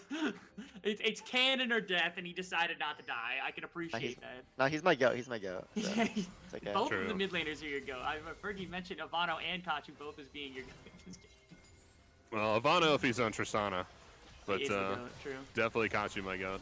Okay. Yeah. Big bubble to potentially get on the ZKG. You get a lot of closing distance right there. Gets stuck in place with the Chains of Corruption. Good reaction from ZKG because he could have been stunned up and killed very quickly. Just gonna force out the ultimate from Kachu instead. Yeah. I mean, Winthrop, they just want that. They just want TA just coming to them. They don't want to. They don't want to play like super aggressive. They don't want to play super fast. They just want to quickly one-shot someone before the Kindred ulti. And if they can't do that, then you just have to poke them out, like I said earlier. So hopefully they can do that for fights. Like they're doing a pretty good job, honestly. Just like starting objectives. Yeah. Oh, big happening? fight start potential. Ultimate's gonna get dropped. Hits a Yep. Vano. That's gonna be slided from Kachu, who finds a big amount of damage. Has to get out because of the exhaust immediately, and that's going to be an immediate ultimate onto Kachu from Frostborz, and it's not going to lead to anything. Now Mabud's on the front. He pops an ultimate. He's gonna be able to tag multiple members. Zev is still full health. He's gonna get stunned up and gets to slide over the wall, just barely surviving as Mabud once again on the front line, just trying to find damage. Doesn't have the ultimate, and he's just going to fall away. And they had chains. He came right back up. And Cozy's now in some danger. Gets shielded for Pluto. They don't have anyone to clear the way. They just have to get mid inner tower. And that is going to be a smack from Winthrop. They don't get kills, but goodness gracious, what a solid, clean team fight from this squad. Nice little clamp back. Everything coming together finally for them. And they pick up one pick and drop the rest of it. Inner tower. Get that as well. Taking the reset, we get a couple spikes Kachu. coming through. Oh, no! Oh, anything else? There's the E, there's the Q. That's going to be the proc, and Ivano's going to go down. And now can they find Frostborz? Knockup's going to land. That's going to be a shield in from Kachu. They're going to try to find another one, and that's going to be the smite going down, and Frostborz is to fall. Kachu, you just get a little more closing speed. He's going to be able to find a kill. Doesn't even trade back, as that's going to be the smite going down. Now the possibility for Baron. We're going to see whether or not Kenji is able to help with ZKG and Mob, but they got to find a way. Actually, TA is not on it. They're not going for it. Okay, now they're going to go for it. They rooted up Pluto, who's going to have to escape with the Shirelias. Turning off this Baron, I don't think they have the damage for it. They're just going to try to fight this one out. Dude, And no, TA, Pluto's such a with griefer. low What health do you do? bars. That's that. Run away from the Baron. No. It's okay. Okay, Kachu's trying his best, and then his team's letting him down. What's happening? Unfortunate. Yeah. Generates 2 big picks. But I again, know, the dude. cooldowns and the health bar being low, I can respect that they pull off of it. Just get a little bit of gold back for themselves, I guess. Kachu's, this guy's too good. I think it's Absolutely a too good. stream debut for Kachi too, because it was only today or yesterday that it was announced that it was going to be Town stepping up for CLG. So I think this is almost certainly the debut of Kachu here on live broadcast for amateur, and I gotta say he's making a bit of a splash. Yeah, I mean, he's not playing against. I mean, he's playing. Oh, no. Dude. Oh, So, but the flame jar is different than the cursing jar, all right, Gino? Yeah. We got to raise more money for that Yeah, one. someone- Kachu, sound like you knew about Kachu before we did, but this is a pretty cool way to find out about him. Yeah, someone take over, please. I don't... Yeah, especially kind of like following in behind the shadow of Town, right? Filling in that melee assassin role. Been coming through with the Echo, the Akali gameplay has been super cool. And of course, just watching the man work, watching the plays, and the stuff that only Solo Q got to see before this has been a lot of fun. Oh my god, my Karma bought 2 pink ores, and my Lulu bought 2 pink ores. Oh my god. Wait, what's happening? Okay, we get a bit of action. Wait. Maybe. Not now. How does Lulu have 52 vision score? What's happening? We gotta play some wars, Mr. Pluto. Let's go. Yeah. I Keep the mean, wards down. the danger's there because you got so many pick tools. I mean, think about like Vi can jump on you, Cinder can stun you, Chains of Corruption can come out. Like, there's so many ways to pick that. Like, I guess Pluto is just terrified for their life, which is a reasonable response to the amount that you could potentially drop here. So I mean, like, right? I'll yeah, cut an I mean, ounce of slack, not any more than an ounce, just the 1 ounce for Pluto. But like, yeah, the 52 at this point is a little lacking. Yeah, I mean, he could, even if he's afraid, he can just be pissing like defensive vision in like the Raptor ramp or like the blue ramp or something like that, or like banana bush or something. Like if he's like really afraid, but like Now, not placing any wards is like out of fairness, also, it's possible those wards are going down and aren't seeing anybody, because that's how you get vision score. That's an ultimate onto Zev, who's going to get just run onto by Frost Force. So is he able to slide out? Ultimate goes down. That's going to be a big ultimate coming through from the Kindred to keep Zev alive. Big ultimate as well to try to save Kachu, who's just going to kite backwards over top of this one. Gets the bubble. Is going to be able to E over the wall. So a good number of tools burnt on both sides. The fight's not going to amount to anything quite yet. As another full 5-on-5 engagement. I think we've had 3 5-on-5 engagements where no one has died in this game, which is, it's got to be close to a record in amateur. There's a lot of damage on the map here too, right? It's not like we're a couple of big front lines hitting each other or anything like that. Yeah, no. It's almost exclusively damage on Summoner's Rift right now, and we're still getting these 0-kill fights. Like it's nothing. We're also just getting dragons turned over left and right. Woo! There it is. Easy, and Q forces the flash out from ZKG. Not going to get anything else, but that's the playmaker, man. He's your GOAT. Your GOAT, Gino. Yep, he is. He's just making things happen, man. This guy's too good. Sudsy's got to watch out for his job. Sudsy's got to watch out for his job. Yeah, really. Poor Sudsy. Oh man, poor Sudsy. Yeah. He's also an Echo player, so I mean. Yeah. There you go. You get a replacement Echo. Echo, Akshan, Nico. He plays everything. Sudsy doesn't have a champion pool. He just plays. Yeah, he just plays. I just play League. Yeah. He just plays League. That's facts. All right. 3,000. I feel like the gold has not shifted in the slightest for like 10 minutes. Am I like wrong in that? I feel like the gold has been at 3,000 for the entirety of this game for the most part, which is it's crazy. Yeah. Both teams don't want to lose. I know that they're playing a lot different than they probably normally would in scrim behavior or even in like game 1 of the series. But man, this is defensive. Cozy's picking up now. That's the 3rd Ornn item of the game, so that is big. So slowly the gold is being chipped away at by these Ornn items. Yeah, it feels like all that. Oh, okay. Frostforce still wants it. He's gonna ult. That's gonna be TP going into the backline. And Chains of Corruption blocked out by Cozy. Gotta love that one. And now Frostforce on the other side. Kachu's in the backline. He's gonna try to find some damage. He's gonna ult back to the other side of the map because he was after his TP that he was gonna come back to. As Sarcasm still has the ultimate to be able to save others, trying to slow down Mabud's advance into the rest of his team. And he's gonna be able to do so. A little bit of damage coming out from Zev into this front line. Not quite enough yet. Sarcasm hasn't really started dropping damage either. Here comes Kachu on the re-entrance. Is he going to be able to accomplish anything? Big bubble. Will he find it? Gets a stun onto nobody. Shield will get him out without any problems. What a play. Again, another 5-on-5 engagement and another no kills from these two teams. Oh, can someone's HP bar like go to 0? Like, what's going on? Holy cow. 7 kills, 30 minutes. This is not amateur. Okay, Kenji. Yeah, I mean, gets eviscerated! There we go, Kachu! First kill in like 20 minutes! Now we gotta fight afterwards, so you're gonna be able to find out Kachu. He's gonna get brought down by Ovano. He's gonna get brought down. Sarcasm now kiting backwards as well. They don't really have the ultimates to continue forward into the Kindred, who has the ultimate. And now Winthrop has to back off, looking at Zev, trying to find something, but I don't think they have the engage to make it happen. Oh, wait, Pluto gonna get ulted immediately. Are they gonna be able to respond with a support kill? Because Sarcasm's still here, still has the ultimate. Sarcasm's the ultimate no button to the side of Winthrop every time they want to execute somebody, just not letting them. Yeah, the Kindred ult has been so crucial in these fights, saving the Zev every single time, and really disengaging a lot of these fights as well. Big reason behind why there hasn't been that many kills, but yeah, I think really solid trade here for Winthrop University being able to take down Kachu and only trading back Kenji for it. That's super positive for him and lets him get a lot more gold out of Summoner's Rift. Yeah, I mean, Kachu, even though he got caught out, like I like that he's going for those plays because like that's the only way that like he can like actually like make an impact. And then like you're always gonna make mistakes making those plays. So it's good that he's not afraid to make those plays at all. Also, it does look like all 9 players except Kachu are like fighting for their lives. So then like they're all like super afraid, but then Kachu's like, I don't give a fuck. Like I'm going in. Like, yeah, I mean, I don't give a No, you didn't say that. Kachu said that. That was Kachu said that. That wasn't you. Yeah, it was that one we can let slip. It's fine. That's absolutely correct. Dude, this job is too hard, man. Like. Okay, Penta kick onto Kachu, but Frostforce is gonna get stuck up by minions. Almost got caught in the bubble. That's a TV coming in from Cozy, TV coming in from Mabud on the other side. As Sarcom's gonna be able to drop damage. That's a big ultimate, and they're gonna find Frostforce. So that's the first one. Now ZKG throws in a Chains of Corruption to get something backline damage onto Cozy and onto Sarcasm's high, but it doesn't matter because Mabud gets brought down. And now Ivano has to get out of dodge. Can Kachu find them? Can Zev continue to catch them down? He's just running at them. Kachu! He's gonna find the damage as Kachu gets ZKG. He's gonna be on top of the one, and out of nowhere, that's 5 kills for Ambition. Can't believe it! Holy fuck, We Eminem went in chat. We went 30 minutes with no kills, and we just get a full team wipe out of nowhere. That might just win the game for Ambition. They're at least gonna crack the base open. They have 15 seconds on Frostforce. They might just commit for it. I think they just win the game. They're gonna get top 8. This is it. It's the end. Top 8 for Team Ambition. It's on the line right now. Massive. Out of nowhere. Random team fight out of nowhere. Just closes the game. Kachi's my goat. We love Kachi. Kachi might We go. love League of Holy Legends. cow. And Team Ambition, they made it happen, man. Winthrop took game 1 and they said, I'm gonna take that one personally. Woo! Yeah. That was incredible.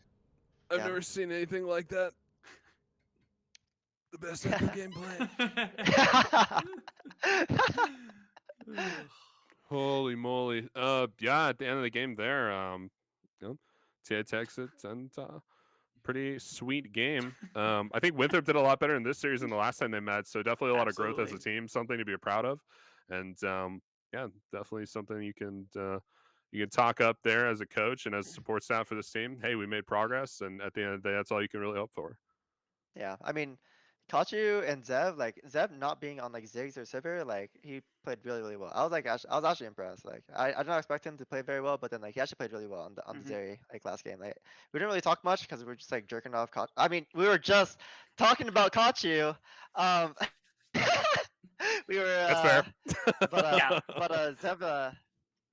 But Zev did play very well. But yeah, Kachu. He played very well too. So we'll put it like this, right? Because like, so Zev for Team Ambition was like the main team fighting proponent, which is like I think that's brilliant, right? Like you get the 3 items, and Zev is helping you win team fights, winning you team fights, and it happened a couple of times over the course of the series. When Winthrop's playing for 5-on-5s, that is your lich pin. It's going to be Zev, and so Zev showed up a few times. The cool thing was that because everyone was being boring and everyone was just trying to play a standard game, Kachu making those like sexy, attractive plays. That's why we're giving him all this hype. Zev would have been that player had this just gone to 5-on-5 again and again. But this new addition to Team Ambition was just so active. We couldn't help but hype him up a little bit. And now this team gets to walk in again. Who did we say that they were playing? I cannot remember for the life of me. Supernova. Supernova. Yeah. That's gonna be I remembered a great series because Supernova's a really, really good team. I like Zev and Azog. I think Azog probably a bit better, but it reminds me of Azog quite a bit in a number of ways. So like Supernova versus this team is gonna be awesome. Yeah, it's going to be a really cool matchup. And then, of course, Lit taking down Maryville as well will be super fun to watch. So make sure you show up for that one as well. Tony Top smurfing as well. Yeah, Tony Top smurfing as well. Yeah. Wait, what's the Supernova roster? I forget. Excellent question. Dragoon, Hyper. I can't remember their mid laner. And Onat, Azog, and Chookies. Yeah. Oh yeah, okay. Correct. That's a good roster.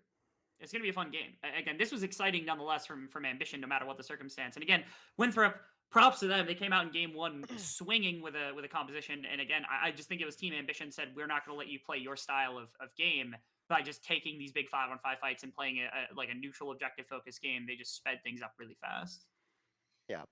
I mean, Team Ambition, like they were just they were just looking for a lot of aggressive plays, which is the style that I like coaching. So then like the style that Winthrop were playing, they were just like playing really slow, waiting for the team fight, waiting for the next objective. It says I think they'd be playing more aggressive, like something they can take away for the next OQs. Like if they are going to play next OQs, just like play more aggressive, have better plans, and just like don't be afraid to make mistakes. Cause like that's like the biggest thing that a lot of amateur teams like don't are just not good at. Just like being afraid to make mistakes, because that's how you get better and get to the next level. So yeah, I think they just need to do that for Stupendous. the next OQs. Yeah, it's been sick here on the Salty Runback stream. We had some great 2 best of 3s for qualifiers. Really, really awesome results on the day, and it was really fun time casting. We made up some words. That was fun. We did. Apparently, we made up words. So made up a lot of words. Made up a lot of words. We decided what fast food was really good. I think that was a really important part of the stream as well. So yeah, I mean, McDick's is always really good. So true. I mean, Mickey D's is also really good. Yeah, that one wasn't intentional by any standard whatsoever. All right, Gito. Regardless of all your, I guess if we go back and we have to record this VOD, we'll have to bleep out a lot of words. Where can people find you, and what are you excited about now? Billion Tony Top, China #1. That's it. Huge. All right, Hell Axman, yeah. you've been on the Hell show yeah. longer than I have today. What do you have to say for yourself? Yeah, just wrapped game 6. You can holy cow. You can find me in an open grave after this one, but also you can find me at Axman87cast on Twitter and all around the amateur space. I'm all over the place. So All right. Well, it's been a fantastic day. Okay. Yeah, thanks for coming to the Salty Runback stream. It was awesome. I think this runs one more time during top 8 because we're now officially to the playoffs of NACL qualifiers. So all 8 teams, I'm sure the bracket's gonna be posted. Keep an eye on that for in Discord or Twitter or wherever else you're gonna be able to find all your information. But from us, thanks for showing up. We'll see you in playoffs and good luck to all 8 teams. Fantastic stuff. Excited to see you back again next time. Laters.